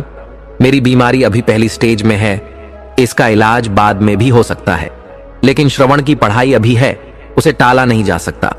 मैं पहले अपने बेटे की पढ़ाई का इंतजाम करूंगा, बाद में जो होगा देखा जाएगा।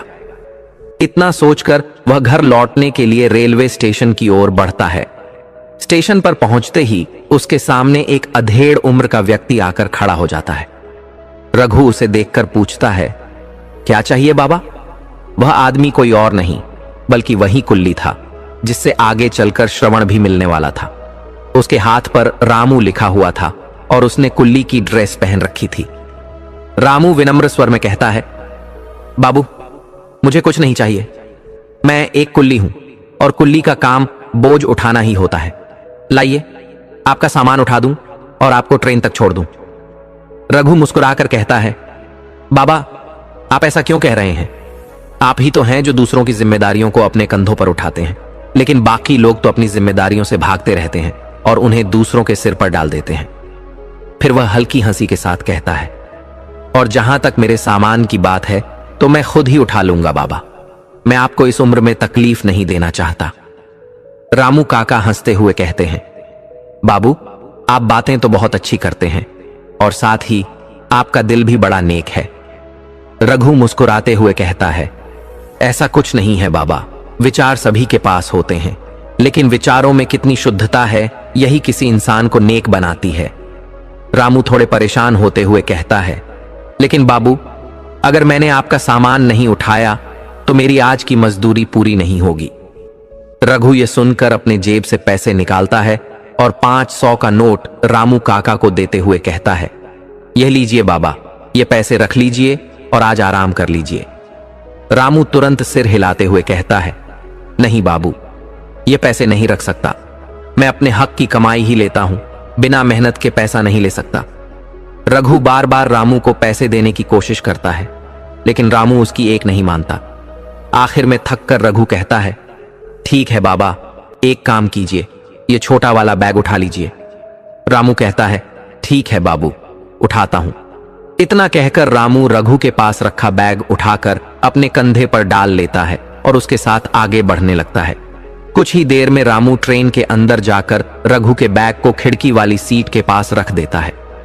रघु अपने पर्स से वही 500 का नोट निकालकर फिर से रामू को दे देता है। रामू हंसते हुए कहता है, बाबू मजदूरी सिर्फ 50 की हुई है, 500 की नहीं, आप 50 रुपए दीजिए, 500 नहीं।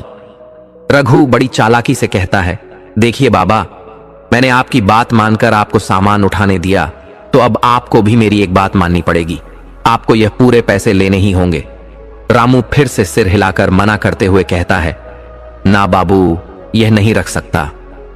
रघु बहुत ही नरम स्वर में कहता है, बाबा मुझे अपने बेटे जैसा समझकर यह पैसे रख लीजिए।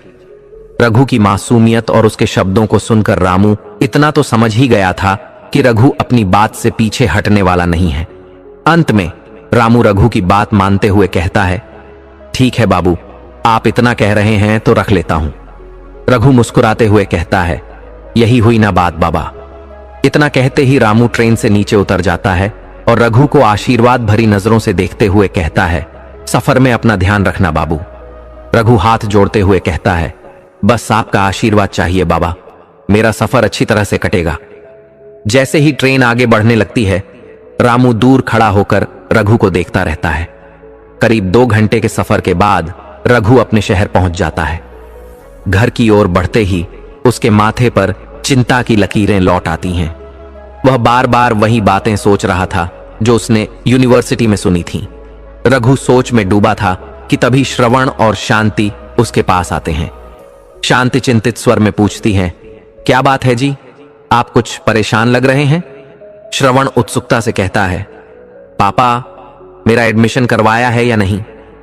रघु थोड़ा गहरी सांस लेते हुए कहता है, ऐसी कोई बात नहीं है बेटा, जब मैं वहां गया था तो उन्होंने जो बात कही बस उसी के बारे में सोच रहा हूं। श्रवण अधीर होकर पूछता है, क्या बात कही पिताजी उन यूनिवर्सिटी वालों ने?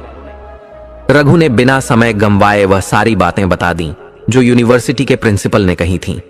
कैसे यूनिवर्सिटी की फीस बहुत ज्यादा है और एडमिशन तभी होगा जब पूरी फीस जमा कर दी जाएगी। लेकिन उसने एक बात छुपा ली, वह जो डॉक्टर ने उसे इलाज करवाने के लिए कही थी। श्रवण थोड़ी बेचैनी के साथ कहता है, तो पिताजी आपने क्या फैसला लिया, अब वो भी बता दीजिए। रघु अपने बेटे की ओर देखते हुए हल्की मुस्कान के साथ कहता है, बेटा मैंने फैसला लिया है कि तुम अपनी पढ़ाई उसी यूनिवर्सिटी में कर सकते हो। श्रवण जैसे ही यह सुनता है तो खुशी से फूला नहीं समाता। वह खुशी से उछलते हुए कहता है, पापा आप मेरे सबसे अच्छे पापा हो, आप जैसा दुनिया में कोई नहीं है, यू आर बेस्ट पापा। इतना कहकर श्रवण झट से रघु के गले लग जाता है। श्रवण उत्सुकता से पूछता है, तो पापा आपने मेरा एडमिशन करवा दिया? रघु प्यार से सिर पर हाथ फेरते हुए कहता है, हां बेटा, मैंने तेरा एडमिशन करवा दिया है, अब तू कल से ही डॉक्टर बनने की तैयारी शुरू कर सकता है। श्रवण खुशी से उछलते हुए अपनी मां के पास जाता है और कहता है, देखा मां, पिताजी मेरा एडमिशन करवाकर आ ही गए। अब मैं जल्दी से जाकर अपना सामान तैयार कर लेता हूं। इतना कहकर श्रवण खुशी खुशी अपने कमरे की ओर चला जाता है। रघु अपने बेटे की खुशी देखकर बेहद प्रसन्न होता है। एक पिता अपनी संतान की खुशी में ही अपनी खुशी देखता है। आज रघु भी खुश था। उसने अपना दर्द अपने बेटे और पत्नी के सामने छुपा लिया था, लेकिन यह खुशी ज्यादा देर तक टिक नहीं पाई। रघु के चेहरे पर अचानक फिर से मायूसी छा गई। शांति यह देखकर चिंतित हो जाती हैं और कहती हैं, आप कुछ परेशान लग रहे हैं जी, क्या हुआ? रघु झूठी मुस्कान के साथ सिर हिलाते हुए कहता है, नहीं नहीं शांति, ऐसी कोई बात नहीं है। बस श्रवण हमसे दूर जा रहा है, इसलिए थोड़ा परेशान हो रहा हूं। शांति प्यार से दिलासा देते हुए कहती हैं, आप फिक्र मत कीजिए, कुछ सालों की ही तो बात है। श्रवण डॉक्टर बनकर जल्दी ही वापस आ जाएगा, आप निश्चिंत हो जाइए। रघु हल्की मुस्कान के साथ कहता है, अब तो निश्चिंत ही होना पड़ेगा शांति। इतना कहकर रघु उस पल से बाहर निकल आता है। इस वक्त वह अपने कमरे में बेड पर लेटा हुआ था। शांति उसके पास बैठी थी और उसकी आंखों से आंसू बह रहे थे।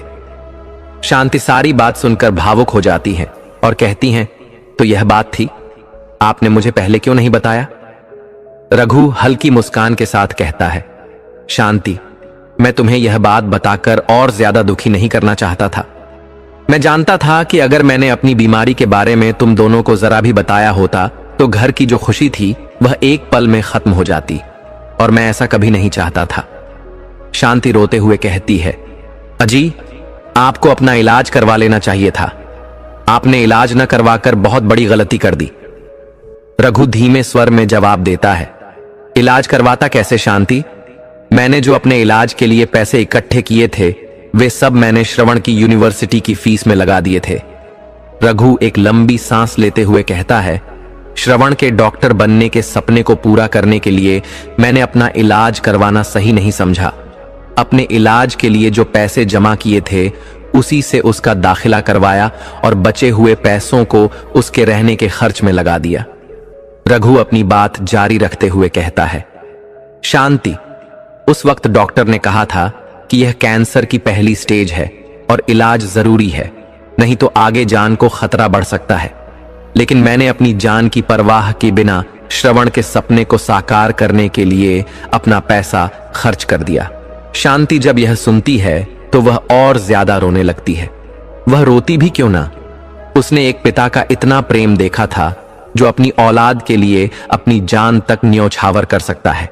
पिता का प्रेम ऐसा ही होता है, वह दिखता नहीं पर सबसे गहरा होता है। रघु ने भी अपने बेटे के भविष्य के लिए अपने जीवन का मोह छोड़ दिया था।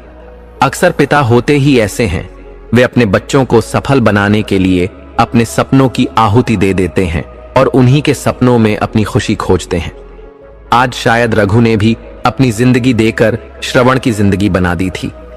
शांति की आंखों से आंसू रुकने का नाम नहीं ले रहे थे। रघु के दर्द के साथ वह रात गुजर गई। जैसा कि श्रवण ने कहा था, अब वह अपने पिता की दवाइयों पर एक भी पैसा खर्च नहीं करेगा। अब उसने उनकी दवाइयों का ध्यान रखना भी छोड़ दिया था। पहले वह रोज अपने पिता से मिलने आता था, लेकिन अब उसने मिलना भी बंद कर दिया था। इधर रघु की तबीयत लगातार बिगड़ती जा रही थी। एक पिता अपने बच्चों के सहारे ही अपनी जिंदगी जीता है। उसे उम्मीद होती है कि एक दिन उसका बेटा उसे इस बुरे दौर से बाहर निकालेगा, लेकिन रघु का वह सहारा अब छूट चुका था। उसका बेटा अब पहले जैसा बेटा नहीं रहा था। रघु ने जीने की उम्मीद ही छोड़ दी थी। शांति उसका पूरा ख्याल रख रही थी, लेकिन बिना दवाइयों के वह बेचारी कर भी क्या सकती थी। समय बीतता गया और 2 हफ्ते निकल गए। रघु की हालत अब पहले से ज्यादा खराब हो चुकी थी। वह मानो अपनी आखिरी सांसें गिन रहा था। शांति बची हुई दवाइयां उसे दे रही थीं, लेकिन अब वे भी खत्म होने वाली थीं। एक रात रघु की तबीयत बहुत ज्यादा बिगड़ गई। वह ठीक से सांस भी नहीं ले पा रहा था, मानो उसकी जिंदगी अब उसका साथ छोड़ रही हो। शांति घबराकर रघु के पास आई और बोली, क्या हुआ जी आपको? रघु कुछ नहीं कहता, बस सांस लेने की कोशिश करता है। ऐसा लग रहा था जैसे उसे सांस लेने में तकलीफ हो रही हो। शांति टेबल पर रखी दवाइयों की तरफ देखती है और पाती है कि सारी दवाइयां खत्म हो चुकी हैं। वह तुरंत रघु की तरफ देखती है और कहती है, आपकी दवाइयां खत्म हो गई हैं, जल्दी चलिए, आपको अस्पताल ले चलती हूं।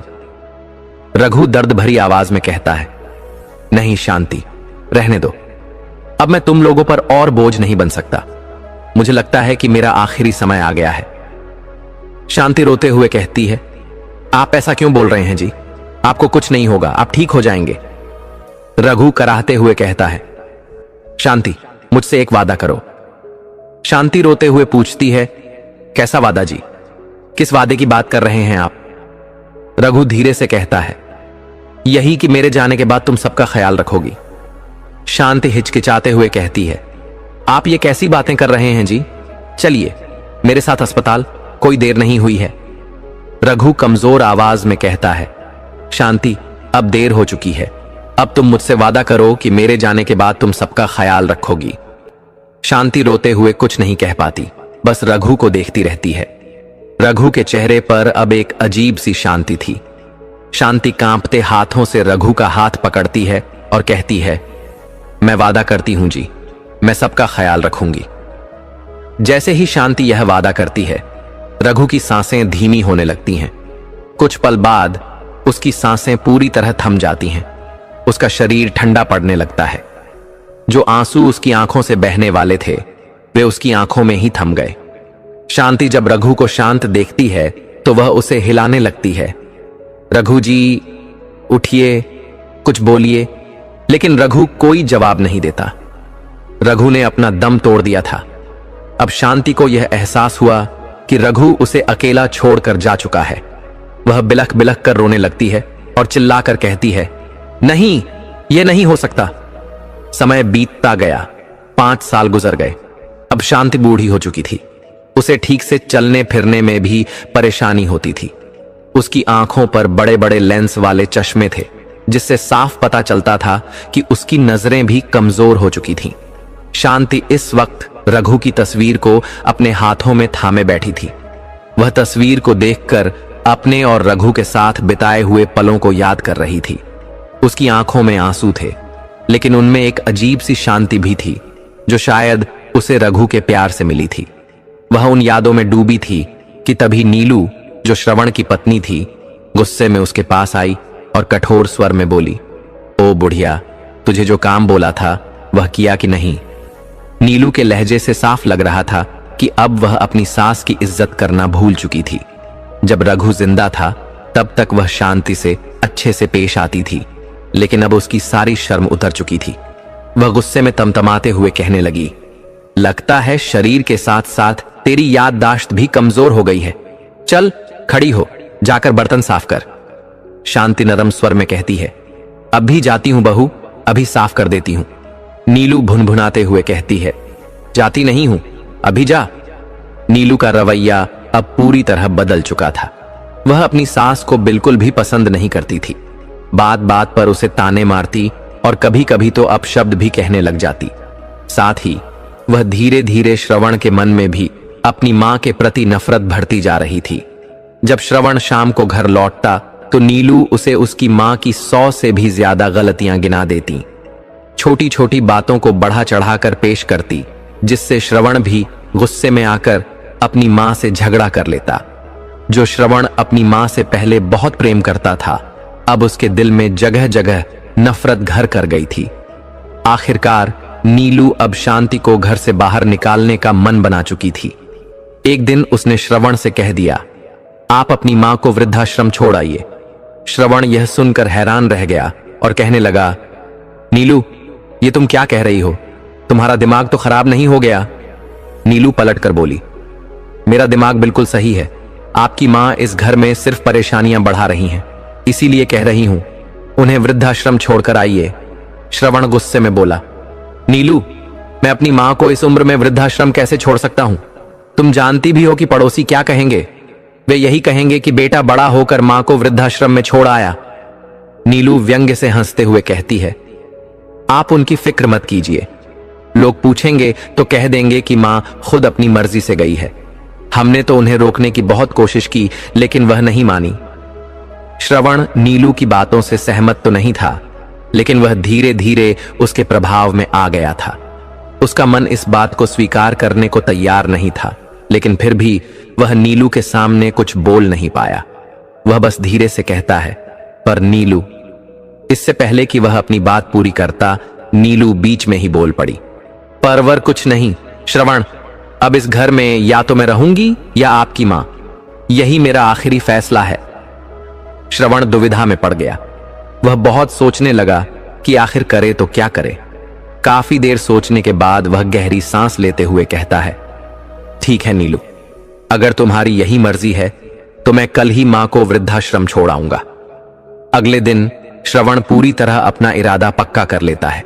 वह अपनी मां को वृद्धाश्रम ले जाने की योजना बना लेता है और एक बहाना बनाकर उन्हें साथ ले जाने के लिए आता है। जैसे ही वह अपनी मां के कमरे की ओर 2-3 कदम बढ़ाता है, नीलू उसके पास आ जाती है। उसके हाथ में एक कपड़ों की पोटली थी। नीलू वह पोटली श्रवण को पकड़ाते हुए कहती है, लीजिए आपकी मां के कपड़े, इन्हें भी साथ ले जाइए। श्रवण कपड़ों की पोटली हाथ में लेते हुए कहता है, ठीक है नीलू। वह पोटली गाड़ी की डिग्गी में रख देता है और वापस अपनी मां के कमरे की ओर बढ़ता है। जब वह अंदर पहुंचता है तो देखता है कि शांति कुर्सी पर बैठी हुई खिड़की की ओर देख रही थी। उसकी आंखों में एक अलग ही चमक थी, मानो वह किसी आने वाले का इंतजार कर रही हो। श्रवण धीरे से अपनी मां के पास जाता है और कहता है, मां, आपसे कुछ कहना चाहता हूं। शांति प्यार से कहती है, बोलो बेटा, क्या कहना चाहते हो। श्रवण झूठ बोलते हुए कहता है, मां चलिए आज मैं आपको घुमाने ले चलता हूं। शांति यह सुनकर हैरान रह जाती है। जो बेटा इतने दिनों से ठीक से बात भी नहीं कर रहा था, वह आज उसे घुमाने ले जाने की बात कर रहा था।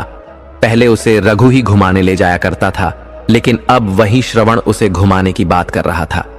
शांति को यह थोड़ा अजीब तो लगा, लेकिन उसने उन सभी बातों को नजरअंदाज कर दिया जो श्रवण ने उसके साथ इतने दिनों में की थीं। उसने हल्की मुस्कान के साथ कहा, चलो बेटा। इतना कहते ही शांति अपने बेटे के साथ गाड़ी में बैठ जाती है। गाड़ी में बैठते ही श्रवण ड्राइविंग सीट पर आकर बैठ जाता है और गाड़ी स्टार्ट करके वहां से निकल जाता है। कुछ देर बाद वह घर से वृद्धाश्रम की आधी दूरी तय कर लेता है। गाड़ी चलाते हुए उसके मन में कई ख्याल आते हैं। वह सोचने लगता है कि अगर उसने अपनी मां को वृद्धाश्रम छोड़ा तो वहां के लोग उसे ताने मारेंगे, उसके चरित्र पर उंगलियां उठाएंगे। फिर उसे यह भी ध्यान आता है कि वहां उसकी मां का खर्चा भी देना पड़ेगा, जो वह नहीं चाहता था। इसीलिए वह मन ही मन एक और फैसला करता है कि वह अपनी मां को वृद्धाश्रम नहीं छोड़ेगा, बल्कि उसे बीच रास्ते में ही छोड़ देगा। श्रवण कुछ देर सोचता रहता है और फिर अपने फैसले पर अटल हो जाता है। थोड़ी दूर आगे जाकर उसे सड़क किनारे एक छोटी सी दुकान दिखाई देती है। वह उस दुकान से थोड़ा पीछे एक बड़े पेड़ के नीचे गाड़ी रोक देता है। श्रवण गाड़ी से उतरकर डिग्गी खोलता है, उसमें रखी कपड़ों की पोटली निकालकर पेड़ के नीचे रख देता है। फिर वह अपनी मां के पास आता है और कहता है, मां, आप एक काम करो, इस दुकान पर बैठो, मुझे एक जरूरी काम है, मैं थोड़ी देर में वापस आ जाऊंगा। शांति देवी अपने बेटे की बात पर विश्वास करते हुए गाड़ी से उतर जाती है और दुकान के बाहर रखी एक लकड़ी की बेंच पर बैठ जाती है। श्रवण कहता है, मां, मुझे हॉस्पिटल से फोन आया है, इसलिए मुझे तुरंत जाना पड़ेगा। आप यहीं बैठो, मैं थोड़ी ही देर में आ जाऊंगा। इतना कहकर श्रवण जल्दी से गाड़ी में बैठता है और तेजी से अपने घर की तरफ रवाना हो जाता है। शांति देवी वहीं बैठी अपने बेटे के लौटने का इंतजार करने लगती हैं। समय बीतता जाता है। 3 घंटे से ज्यादा समय हो चुका था, लेकिन श्रवण अभी तक वापस नहीं आया था। उधर श्रवण घर पहुंच जाता है। जैसे ही वह घर में प्रवेश करता है, नीलू उसे देखकर मुस्कुराती है और कहती है, निकाल दिया उस मुसीबत को अपने गले से। श्रवण सिर हिलाते हुए कहता है, हां, अब सब ठीक रहेगा। नीलू खुशी से कहती है, बहुत अच्छा किया जी, अब इस घर में थोड़ी शांति तो रहेगी, नहीं तो आपकी मां ने तो बस तकलीफों का पहाड़ खड़ा कर रखा था। उधर शांति देवी, वह अकेली बैठी अपने बेटे का इंतजार कर रही थी। वह खुद से कहती हैं, श्रवण अभी तक क्यों नहीं आया? उसने तो कहा था कि थोड़ी ही देर में आ जाऊंगा। लेकिन फिर वह खुद को दिलासा देते हुए कहती हैं, लगता है किसी जरूरी काम में फंस गया होगा। कहकर तो गया था कि हॉस्पिटल का काम है, शायद वहीं व्यस्त हो गया होगा। समय बीतता गया। दोपहर से रात हो गई। लेकिन श्रवण का कोई अता पता नहीं था। शांति देवी अभी भी उसी जगह बैठी हुई थी। कभी कभी वह सोचती थीं कि वह खुद ही वहां से निकल जाए, लेकिन उम्र के कारण उनकी याददाश्त कमजोर हो चुकी थी। उन्हें घर का रास्ता भी याद नहीं था, इसलिए वह वहीं बैठी रहीं। रात का अंधेरा छाने लगा था। दुकानदार अपनी दुकान बंद करने की तैयारी कर रहा था। वह शांति देवी को देखता है और हैरानी से कहता है, बुढ़िया, तू अभी तक यहीं बैठी है, गई नहीं यहां से? शांति देवी धीमे स्वर में जवाब देती है, बेटा, मेरा बेटा श्रवण आने वाला है लेने के लिए, उसी का इंतजार कर रही हूं। दुकानदार थोड़ा और पास आकर कहता है, क्या कहा? तेरा बेटा आने वाला है? अच्छा, तेरा बेटा कब तक आने के लिए कहकर गया था? शांति देवी मासूमियत से कहती हैं, थोड़ी देर कहकर गया था बेटा। दुकानदार गहरी सांस लेते हुए कहता है, क्या कहा? थोड़ी देर कहकर गया था और अब तक नहीं आया? लगता है अब वह नहीं आएगा बुढ़िया, वो तुझे यहीं छोड़ने आया था। शांति देवी चौंक कर कहती हैं, नहीं बेटा, ऐसा नहीं हो सकता, मेरा बेटा जरूर आएगा, वो ऐसा नहीं है, बस आता ही होगा। दुकानदार उदासी भरी आवाज में कहता है, बुढ़िया, मान ले, तेरा बेटा अब नहीं आएगा, वह तुझसे तंग आ गया होगा, इसलिए तो थोड़ी देर का कहकर गया और अब तक लौटा नहीं। शांति देवी की आंखों में आंसू आ जाते हैं। वह धीमी आवाज में कहती हैं, नहीं बेटा, मेरा बेटा ऐसा नहीं कर सकता, वो आएगा, बस कुछ देर में आ जाएगा। दुकानदार सिर झटकते हुए कहता है, तेरा बेटा अब नहीं आने वाला, उसे अब तेरी जरूरत नहीं है बुढ़िया माई, इसीलिए तो वह तुझे यहां छोड़कर चला गया। फिर दुकानदार थोड़ा और गंभीर स्वर में कहता है, अब मेरी बात मान, यहां से चली जा, नहीं तो यहां के जंगली कुत्ते तुझे नोच डालेंगे, समझ गई ना? शांति देवी का दिल बैठ जाता है। वह अब भी उम्मीद के सहारे बैठी थी, लेकिन धीरे धीरे उसे लगने लगा कि दुकानदार की बातों में सच्चाई छिपी हो सकती है। उसका दिल रो रहा था, लेकिन वह अब भी अपने बेटे के लौटने की आस लगाए बैठी थी। शांति जीना में सिर हिलाते हुए कहती हैं, नहीं बेटा, मेरा बेटा जरूर आएगा, उसने मुझसे कहा था कि वह वापस आएगा। दुकानदार लंबी सांस लेते हुए कहता है, मेरा तो काम तुझे समझाना था बुढ़िया माई, लेकिन तेरी यही इच्छा है तो बैठी रह, इंतजार करती रह, मैं तो चलता हूं, अब मेरे सोने का समय हो गया है। इतना कहकर दुकानदार दुकान बंद करता है और वहां से चला जाता है। शांति जी कुछ देर और बैठी रहती हैं। वह बार बार उस रास्ते की ओर देखती हैं जहां से श्रवण गाड़ी लेकर गया था। कुछ ही देर में उसकी नजर उस पेड़ के नीचे जाती है जहां श्रवण ने गाड़ी रोकी थी। वह देखती हैं कि वहां एक पोटली पड़ी हुई है। शांति जी सोचती हैं, अरे यह तो वही पोटली है जो श्रवण ने गाड़ी की डिग्गी से उतारी थी, मैंने खुद देखा था गाड़ी के शीशे से।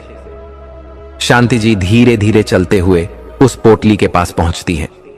वह झुककर उसे खोलती है और देखती हैं कि उसमें उनके अपने कपड़े रखे हैं, साथ ही उसमें उनके पति रघु की फोटो भी थी। यह देखकर शांति जी का दिल बैठ जाता है। अब उन्हें पूरा यकीन हो जाता है कि वह दुकानदार सच कह रहा था, उनका बेटा उन्हें छोड़ने ही आया था। शांति जी पोटली से रघु की तस्वीर निकालकर अपने हाथों में लेती हैं और रोते हुए कहती हैं, हे जी, देखिए ना, ये क्या हो गया? श्रवण मुझे यहां अकेला छोड़कर चला गया, आप भी मुझे अकेला छोड़कर चले गए। देखिए ना, कितनी रात हो गई है, यहां आसपास कोई नहीं है, मैं किससे मदद मांगूं? जाऊं तो कहां जाऊं? इतना कहते ही शांति जी जोर जोर से रोने लग जाती हैं। उनका रोना सुनसान सड़क पर गूंजने लगता है। वह अभी भी रो रही थीं कि तभी 4-5 जंगली कुत्ते उनके आसपास मंडराने लगते हैं। शांति जी उन्हें देखकर घबरा जाती हैं। वह डरते हुए कहती हैं, अरे ये कुत्ते मेरी तरफ क्यों बढ़ रहे हैं? इतना कहकर वह डरते हुए अपने हाथों को हिलाकर उन्हें भगाने लगती है। छू छू करके दूर जाओ। लेकिन कुत्ते फिर भी उनकी ओर बढ़ते जाते हैं। तभी उनमें से एक कुत्ता उन पर हमला कर देता है। कुत्ते के तेज नुकीले दांत शांति जी के हाथ पर गहरे जख्म बना देते हैं। खून बहने लगता है और वह दर्द से चिल्ला उठती है, बेटा। इतना कहते ही शांति जी वहीं बेहोश होकर गिर जाती हैं। रात धीरे धीरे खत्म हो जाती है। अगली सुबह शांति जी को होश आता है। वह धीरे धीरे अपनी आंखें खोलती हैं और उठने की कोशिश करती हैं।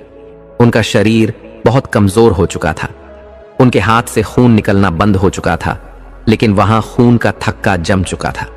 शांति जी दर्द से कराहती हुई उठती हैं और कहती हैं, श्रवण, श्रवण। वह चारों तरफ देखती हैं, लेकिन वहां कोई नहीं था, न उनका बेटा और न उनका घर। अब वह बिल्कुल अकेली थी। शांति जी की आंखों से आंसू टपकने लगते हैं। वह अपनी कमजोर आवाज में भगवान को पुकारती हैं, हे भगवान, भगवान, मैंने क्या गलती की थी जो आज मुझे दर दर की ठोकरें खाने के लिए छोड़ दिया। हे भगवान, आपसे विनती करती हूं, मुझे इस हालत में छोड़ने से अच्छा था कि आप मुझे अपने पास बुला लेते। इतना कहकर शांति जी जोर जोर से रोने लग जाती हैं। वह रोते रोते फिर से जमीन पर बैठ जाती है। दूसरी तरफ अपने घर में श्रवण अपने कमरे में बैठा था। वह कोई फाइल ढूंढ रहा था। फाइल ढूंढते हुए वह अपनी अलमारी खोलता है। अलमारी में उसे एक पुरानी डायरी मिलती है। वह डायरी देखकर हैरान रह जाता है। यह डायरी उसके पिता रघु की थी। श्रवण उस डायरी के पन्ने पलटता है और पढ़ने लगता है। डायरी के पन्नों पर लिखा था 30 नवंबर 1996। आज का दिन कुछ अलग ही हाल बयान कर रहा है। प्रकृति में जैसे एक अलग ही उमंग छाई हो, ऐसे लम्हों में कौन नहीं जीना चाहेगा। मेरा दिन ही मेरे हाल को बयान कर देता है, लेकिन ना जाने क्यों एक अजीब सी खामोशी मेरे मन में हलचल पैदा कर रही है। मैं जब इस बेचैनी का कारण तलाशता हूं तो पाता हूं कि इसकी वजह मेरी पत्नी शांति है। यूं तो वह हमेशा खुश रहती है, लेकिन कभी कभी उसकी आंखों में मायूसी झलकती है। जब भी वह उदास होती है तो मैं उसे अपने साथ अभयारण्य ले जाता हूं ताकि उसका मन बहल जाए। आज भी मैंने यही किया। मैं शांति को उसके दुखों से निकालने के लिए उसे अभयारण्य लेकर आया था, लेकिन आज उसकी मायूसी किसी सौतन की तरह उसका पीछा नहीं छोड़ रही थी। मैंने शांति से पूछा, क्या बात है शांति, तुम कुछ परेशान लग रही हो, क्या आज तुम्हारा मन नहीं लग रहा यहां? शांति मायूसी के साथ कहती है, ऐसी कोई बात नहीं है जी, लेकिन एक बात मुझे अंदर ही अंदर खाए जा रही है। रघु झट से पूछता है, क्या बात शांति, कौन सी बात तुम्हें इतनी टेंशन दे रही है जो तुम्हारे मन को बेचैन कर रही है? शांति रघु की ओर देखते हुए कहती है, वो बात ये है जी, हमारी शादी को कितने साल हो गए हैं, लेकिन हमारे घर कोई संतान नहीं आई। शांति बहुत ही नरम लहजे में अपनी बात जारी रखते हुए कहती है, पता नहीं जी, भगवान हमें किस जन्म की सजा दे रहे हैं कि हमें संतान का सुख नहीं मिला। रघु शांति को दिलासा देते हुए कहता है, तुम ऐसा मत सोचो शांति, देखना भगवान एक दिन जरूर हमारी सुनेंगे। शांति रघु की आंखों में देखते हुए कहती है, नहीं जी, इसमें सारा दोष मेरा है, मैं ही आपको संतान का सुख नहीं दे पाई। रघु शांति को समझाते हुए कहता है, नहीं शांति, इसमें तुम्हारा कोई दोष नहीं है, यह तो विधि का विधान है, सब कुछ भगवान की मर्जी से ही होता है। हम बस इतना कर सकते हैं कि जो हो रहा है उसे स्वीकार करें और अपने कर्म करते रहें। शांति फिर भी उदास होकर कहती है, ए जी, आपको अब भी भरोसा है कि हमें संतान होगी? रघु प्यार भरे स्वर में कहता है, देखो शांति, तुम बस भगवान पर भरोसा रखो, वो सब ठीक करेंगे। हर चीज के होने का एक समय होता है, हमें बस धैर्य रखना होगा। शांति रघु की बात मान लेती है और भगवान पर अपनी आस्था और भी मजबूत कर लेती है। जब वह घर पर होती तो अपनी सहेलियों से पता करती कि संतान प्राप्ति के लिए कौन कौन से व्रत करने चाहिए, कौन सी पूजा करनी चाहिए और कौन से उपाय करने चाहिए। रघु आगे अपनी डायरी में लिखते हुए कहता है, मेरी पत्नी जब भी सुबह सुबह मिलती तो मैं उसे किसी न किसी धार्मिक कार्य में व्यस्त देखता। वह संतान प्राप्ति के लिए हर शुक्रवार को संतोषी माता का व्रत रखती थी। घर में कभी कोई पूजा पाठ करवाती थी तो कभी छोटी कन्याओं को भोजन कराती थी। उसने संतान प्राप्ति के लिए जितने भी व्रत और विधियां करनी थीं, वे सब कर चुकी थीं। मैं भी शांति को देखकर अचंभित रहता था कि वह इतना सब कुछ कैसे कर सकती है। उसका समर्पण और श्रद्धा देख मैं भी भावुक हो जाता। लेकिन मुझे सबसे ज्यादा हैरानी उस दिन हुई जब शांति को अचानक उल्टियां आने लगीं। मैं उसे तुरंत अस्पताल लेकर गया। वहां डॉक्टर ने जो बात बताई उसे सुनकर मेरी खुशी का ठिकाना नहीं रहा। कुछ पलों के लिए तो ऐसा लगा जैसे यह कोई सपना हो, लेकिन जब शांति के चेहरे पर खुशी देखी तो एहसास हुआ कि यह सपना नहीं बल्कि हकीकत थी। मुझे यकीन हो गया कि भगवान ने हमारी सुन ली थी। मुझे ऐसा लगने लगा कि शांति ने संतान प्राप्ति के लिए अपनी जिंदगी में जितने बलिदान दिए थे उसी का फल उसे मिला था। शांति ने एक बेटे को जन्म देकर अपने किए हुए बलिदानों को पूरा किया था। लेकिन अब मेरी बारी थी। एक दिन जब श्रवण की स्कूल की पढ़ाई पूरी हुई थी, उसी वक्त मेरी तबीयत अचानक खराब हो गई थी। जब मैंने जांच करवाई तो पता चला कि मुझे कैंसर हो गया है। मेरा मित्र संजय, जो एक अच्छा डॉक्टर था, उसने कहा था, रघु, ये कैंसर की पहली स्टेज है। अगर सही समय पर इलाज करवा लिया तो तुम ठीक हो सकते हो, लेकिन अगर इलाज नहीं हुआ तो खतरा बढ़ सकता है। उसी समय श्रवण बड़ी यूनिवर्सिटी में पढ़ने की जिद करने लगा था, लेकिन उसके शिक्षा के लिए बहुत सारे पैसों की जरूरत थी। मैंने पैसों को इकट्ठा करना शुरू कर दिया। कुछ समय बाद मैंने इतने पैसे जमा कर लिए कि या तो मैं अपना इलाज करवा सकता था या फिर अपने बेटे की यूनिवर्सिटी की फीस भर सकता था। मैंने शांति की तरह ही अपने बेटे के लिए बलिदान देना उचित समझा, इसलिए मैंने अपना इलाज करवाना सही नहीं समझा और अपने बेटे की यूनिवर्सिटी की फीस भर दी। मेरा काम अब खत्म हो गया था। लेकिन जब श्रवण को नौकरी लगते देखा तो मेरी खुशी का ठिकाना नहीं रहा। मेरा सपना साकार हो गया था। श्रवण मेरी जिंदगी का सहारा बनने वाला था। उस कुल्ली ने बिल्कुल सही कहा था जब मैं शहर गया था और उसने मुझसे कहा था, बाबू, आपका बेटा भी आपकी तरह सर्वगुण संपन्न होगा। श्रवण ने डायरी को पूरा पढ़ लिया। डायरी पढ़ते पढ़ते श्रवण को उस कुल्ली की बातें याद आने लगीं जब वह कह रहा था, आजकल के बेटे को पता नहीं क्या हो गया है, जब देखो बस अपने माता पिता को छोड़ना चाहते हैं। श्रवण का दिल, जो पहले पत्थर की तरह सख्त हो गया था, अब बर्फ की तरह पिघलने लगा। उसकी आंखें नम हो गईं। वह मन ही मन रोने लगा। वह पछतावा करने लगा। अब उसे समझ में आ गया था कि जिन माता पिता को वह परेशानियों का कारण समझता था, वे तो दोषी थे ही नहीं, बल्कि असल दोषी तो वह खुद था। श्रवण खुद से कहता है, कैसा बेटा हूं मैं। अपने पिता के अंतिम समय में भी उनका सहारा नहीं बन सका और न ही अपनी मां को अपने साथ रख सका। श्रवण हड़बड़ाते हुए उठता है और कहता है, अभी देर नहीं हुई है, मुझे अपनी मां को वापस लाना होगा। इतना कहकर श्रवण घबराए हुए अपने कमरे से बाहर निकलता है और अपनी गाड़ी की चाबी ढूंढने लगता है। श्रवण को ऐसा करते देख उसकी पत्नी नीलू कहती है, ये क्या कर रहे हो जी आप, और इतने घबराए हुए क्यों हो? श्रवण कहता है, गलती हो गई नीलू, मुझसे बहुत बड़ी गलती हो गई। नीलू चौंक कर कहती है, गलती हो गई, पर क्या? श्रवण रोते हुए कहता है, यही कि मैं अपने माता पिता के प्यार को नहीं समझ पाया। मैंने इन्हीं हाथों से अपने पिता की दवाई बंद करवा दी और उनकी जान ले ली, और अब अपनी मां को भी घर से निकाल दिया। लेकिन अब मैं अपनी इस गलती को सुधारूंगा। नीलू मुंह बनाते हुए कहती है, क्या गलती सुधारोगे, पर कैसे? श्रवण झट से जवाब देता है, अपनी मां को वापस लाकर। नीलू गुस्से में कहती है, क्या कहा? श्रवण दृढ़ता से कहता है, मैं अपनी मां को वापस लाऊंगा। नीलू गुस्से में चिल्लाते हुए कहती है, क्या कहा आपने? आप उस बुढ़िया को घर वापस लाने वाले हो? श्रवण हां में सिर हिलाते हुए कहता है, हां नीलू, मैं अपनी मां को और दुखी नहीं देख सकता, मैं उन्हें वापस लाऊंगा। नीलू गुस्से में चिढ़कर कहती है, देख लीजिए, अगर आप उस बुढ़िया को घर में लेकर आए तो मैं इस घर में एक पल भी नहीं रहूंगी। वैसे भी उस बुढ़िया ने घर में रहकर तंग किया है, अब घर से निकलकर भी परेशान कर रही है। इससे तो अच्छा है कि वह मर ही जाए।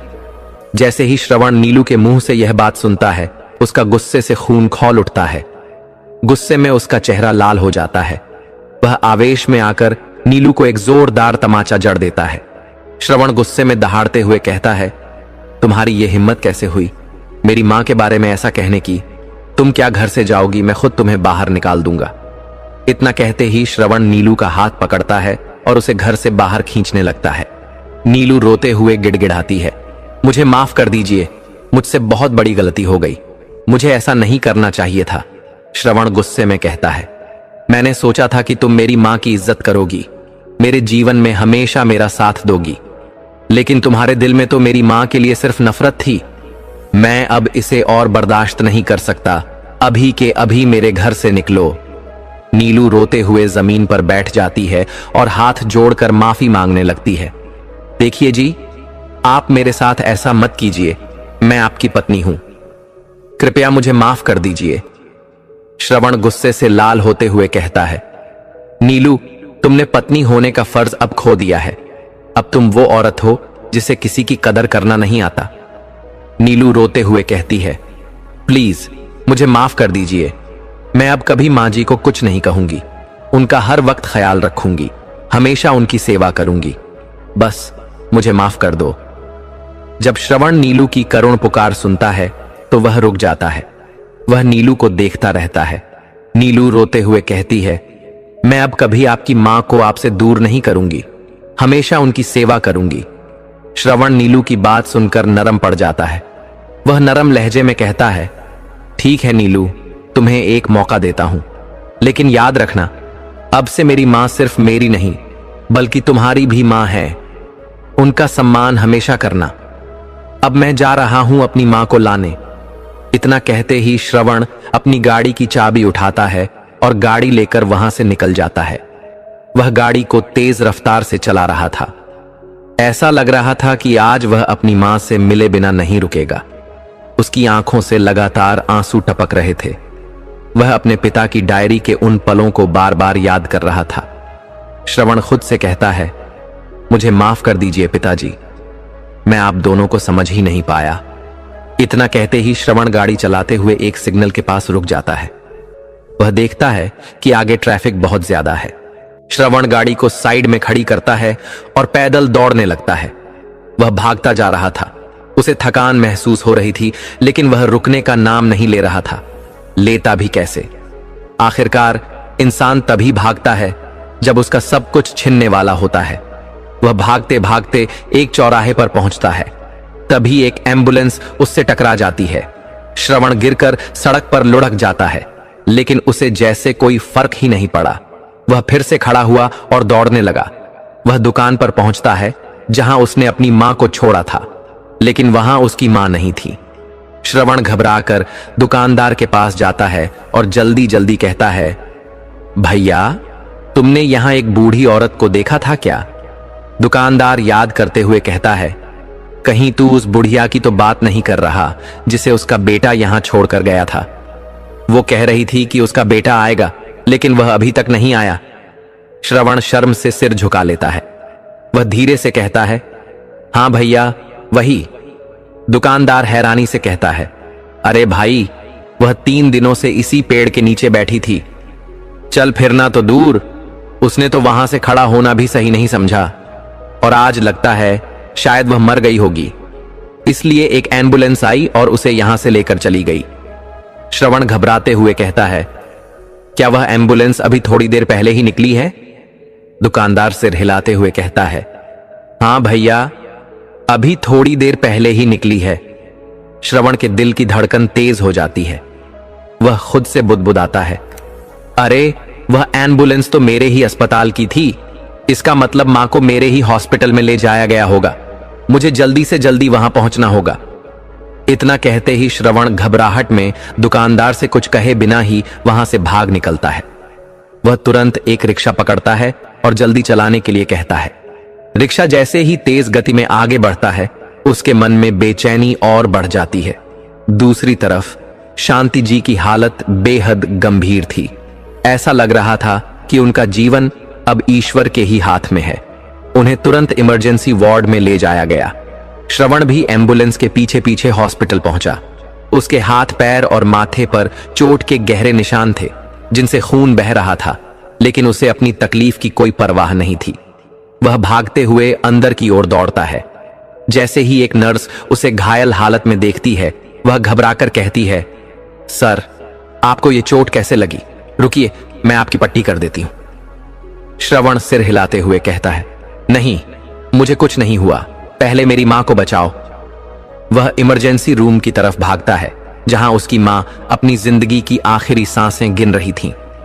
जब श्रवण अंदर पहुंचा तो उसकी मां बेहोश पड़ी थी और ग्लूकोज की बोतल लगी हुई थी। उनकी हालत देखकर श्रवण का दिल बैठ जाता है। उसकी आंखों में बड़े बड़े आंसू बहने लगते हैं। बाकी के डॉक्टर जब श्रवण को इस हालत में देखते हैं तो हैरान रह जाते हैं। एक डॉक्टर पूछता है, सर, आपको यह चोट कैसे लगी? क्या हुआ? श्रवण दुखी स्वर में कहता है, सर, यह बहुत लंबी कहानी है, मैं बाद में बताऊंगा। इतना कहते ही वह तेजी से अपनी मां के पास जाता है और उनके हाथों की नब्ज टटोलता है। वह घबरा जाता है, उसकी मां की नब्ज बहुत धीमी चल रही थी।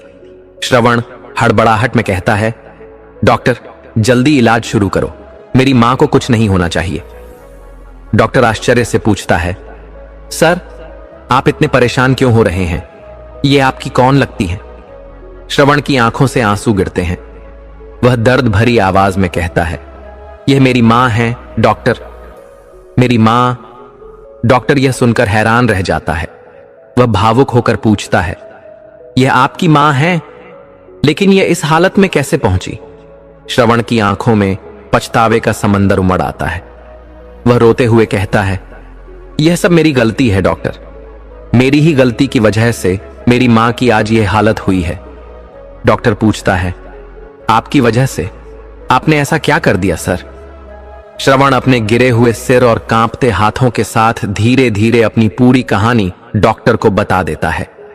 कैसे उसने अपनी मां को घर से निकाल दिया, कैसे उसने उन्हें अकेले सड़क किनारे छोड़ दिया और कैसे उसे एहसास हुआ कि उसने बहुत बड़ी गलती कर दी। डॉक्टर उसकी पूरी बात ध्यान से सुनता है और उसकी आंखों में भी नमी आ जाती है। श्रवण रोते हुए कहता है, यह सब मेरी ही गलती है, जिसकी वजह से मां की यह हालत हुई है। लोग इस उम्र में अपनी मां की सेवा करते हैं और मैंने क्या किया? मैंने उन्हें घर से ही निकाल दिया। डॉक्टर श्रवण को इस तरह रोते हुए देखते हैं और नरम लहजे में कहते हैं, सर, इसमें आपकी कोई गलती नहीं है। कभी कभी इंसान को अपनों की अहमियत तब समझ आती है जब वे दूर चले जाते हैं, लेकिन अब जब आपको अपनी मां की अहमियत समझ आ गई है तो भगवान ने आपको उन्हें संभालने का एक और मौका दिया है। इतना कहते ही डॉक्टर तुरंत शांति जी का इलाज शुरू कर देते हैं। कुछ ही घंटों में उनकी हालत में सुधार आने लगता है और उन्हें आईसीयू में भर्ती कर दिया जाता है। श्रवण दिन रात अपनी मां के पास बैठा रहा। उसे घर जाने का ख्याल तक नहीं आया। जिस मां को उसने खुद से दूर किया था, अब उसे खोने के डर से वह उनके पास बैठा रहा। अगले दिन जब शांति जी को होश आता है तो श्रवण उनके पास जाता है और उनका हाथ पकड़कर कहता है, मां, मुझे माफ कर दो, मैंने बहुत बड़ी गलती की। अब मैं आपको कभी खुद से दूर नहीं करूंगा, बस एक बार अपनी आंखें खोलो मां। इतना कहते ही उसकी आंखों से आंसू बहने लगते हैं। शांति जी श्रवण को रोते हुए देखती हैं और धीरे धीरे अपनी आंखें खोलती हैं। ऐसा लग रहा था जैसे वो सिर्फ श्रवण को देखने के लिए ही जागी हों। जिस बेटे को देखने के लिए उन्होंने 3 दिन भूखे प्यासे सड़क पर बिताए, आज वही बेटा उनके सामने था। शांति जी दर्द भरी आवाज में धीरे से कहती हैं, आ गया बेटा, मैं तेरा ही इंतजार कर रही थी। मुझे पता था तू जरूर वापस आएगा, इसलिए मैं वहीं बैठी रही तेरे इंतजार में। श्रवण उनकी बात सुनकर और जोर से रोने लगता है। मां, मुझे माफ कर दो, मुझे आपको समझने में देर लगी। अब मैं आपको कभी खुद से दूर नहीं करूंगा। मैं मरते दम तक आपका साथ निभाऊंगा, बस आप हमें छोड़कर मत जाना। शांति जी हल्की मुस्कान के साथ कहती हैं, जाती भी कैसे बेटा? मैंने तेरे पिता को वादा किया था कि आखिरी सांस तक अपने बेटे का ख्याल रखूंगी। इस तरह श्रवण और शांति जी का मिलन होता है। उनके चेहरे पर वैसी ही खुशी थी जैसे तब थी जब श्रवण का जन्म हुआ था। कुछ दिनों बाद शांति जी पूरी तरह ठीक हो जाती हैं और उन्हें अस्पताल से छुट्टी मिल जाती है। जब वह घर पहुंचती हैं तो नीलू को भी एहसास होता है कि उसने अपनी सास के साथ कितना गलत किया था। इसलिए वह भी अपने गुनाहों को सुधारते हुए शांति जी की सेवा करने लगती है। शांति जी के जीवन में फिर से खुशियां लौट आईं, लेकिन एक कमी हमेशा बनी रही, रघु की कमी। हमारी नियति भी कुछ ऐसी ही होती है, कुछ पाने के लिए हमें कुछ खोना पड़ता है। शांति जी ने रघु को खो दिया, लेकिन अपने बेटे को वापस पा लिया। दर्शक बंधु, जय श्री हरि। अब हम एक ऐसे सत्य की बात करेंगे जो हर माता पिता के जीवन में कभी न कभी सामने आता है। यह कथा उन अनुभवों की है जो समय ने लाखों परिवारों को दिए हैं। यह उन माता पिता की पीड़ा है जिन्होंने संतान को सर्वस्व समर्पित कर दिया, पर अंत में वही संतान उनकी आंखों के आंसू बन गई। बंधुओं, औलाद चाहे कितनी भी प्यारी क्यों ना हो, कितनी भी आज्ञाकारी क्यों ना दिखे, 3 बातें ऐसी हैं जो कभी उन्हें मरते दम तक नहीं बतानी चाहिए। ये बातें केवल ज्ञान नहीं, अनुभव से निकली है। वो अनुभव जो वृद्ध माँ बाप की सूनी आंखों और कांपते हाथों में लिखा गया है। पहली बात, अपनी सारी संपत्ति की जानकारी। जो माता पिता अपने बच्चों को अपनी सारी चल अचल संपत्ति, बैंक बैलेंस, जेवर, जमीन जायदाद की पूरी जानकारी दे देते हैं, वे भूल करते हैं। जब तक आप जीवित हैं, जब तक आपके पास शरीर है, तब तक ये अधिकार भी आपके पास रहने चाहिए। क्योंकि जब औलाद को पता चल जाता है कि अब सब कुछ उनका हो चुका है, तो कुछ औलादें सेवा छोड़ देती हैं, कुछ नजरें चुराने लगती हैं और कुछ तो माता पिता को ही बोझ समझने लगते हैं। यह कटु सत्य है, पर सत्य है। दूसरी बात, अपने पुराने गुनाह या कमजोरियां। कई माता पिता भावुक होकर अपने पुराने जीवन के ऐसे रहस्य बता देते हैं, जैसे कोई प्रेम संबंध, कोई अपराध, कोई मानसिक या दैहिक पीड़ा, जो कभी नहीं बताने चाहिए। बच्चे जब बड़े हो जाते हैं, तब वो आपको केवल अपने माता पिता नहीं, एक चरित्र के रूप में देखने लगते हैं। अगर आप अपना कोई ऐसा अतीत बता दें जो उन्हें असहज कर दे, तो वो आपके प्रति वह श्रद्धा नहीं रख पाएंगे जो आप चाहते हैं। माफ कीजिए, लेकिन जीवन में कुछ बातें केवल प्रभु और आत्मा के बीच रहनी चाहिए, संतान के साथ नहीं। तीसरी बात, किस बच्चे को कितना दिया या देना है। घर में 2 या अधिक संतानें हों और आप यह बताएं कि किसको क्या देने वाले हैं या किसे अधिक प्रिय समझते हैं, तो समझ लीजिए आपने घर में आग लगाने का काम कर दिया। औलाद में भेद करना माता पिता की ममता को कलंकित करता है। और अगर आपने बताया कि मैंने बड़े बेटे को ज्यादा दिया, छोटे को कम, या मैंने बेटी को कुछ नहीं दिया, तो वो दिन दूर नहीं जब वही औलाद एक दूसरे का खून भी बहाने को तैयार हो जाएगी और आपको दोषी मानेगी। इसीलिए बंधु, निर्णय मन में रखिए, परंतु प्रचार मत करिए। और अंत में, जो माँ बाप ये सोचकर सब कुछ बता देते हैं कि हमारे बच्चे तो अच्छे हैं, तो याद रखिए, आज के युग में अच्छाई भी परीक्षा चाहती है। संतान अच्छी है, लेकिन आप अपनी विवेक से उसकी परीक्षा मत लीजिए। जैसे मां की ममता मौन होती है, वैसे ही कुछ बातें मौन रहकर ही रिश्तों को बचा सकती हैं। तो बंधुओं, यदि आप चाहते हैं कि बुढ़ापे में सम्मान मिले, सेवा मिले, शांति मिले, तो इन 3 बातों को संतान से छुपा कर रखें, भले ही आपकी आत्मा रोती हो, क्योंकि यही आत्मसंयम आपके जीवन की सबसे बड़ी सुरक्षा है। बंधुओं, हमने आज वो 3 बातें जानी जो माता पिता को अपनी संतान से मरते दम तक छुपा कर रखनी चाहिए। ये कोई छल नहीं है, ये आत्मरक्षा है। क्योंकि जब जीवन ढलने लगे तो मनुष्य को केवल एक चीज चाहिए होती है, सम्मान। संपत्ति आप दे सकते हैं, पर सम्मान मांगना पड़ जाए तो वह अपमान बन जाता है। श्रद्धा अपने आप उपजती है, पर यदि आपने अपने जीवन की अंतिम पूंजी, संवेदनाएं, निर्णय और आत्मबल संतान के सामने खोल दी, तो रिश्तों की गरिमा खो जाती है।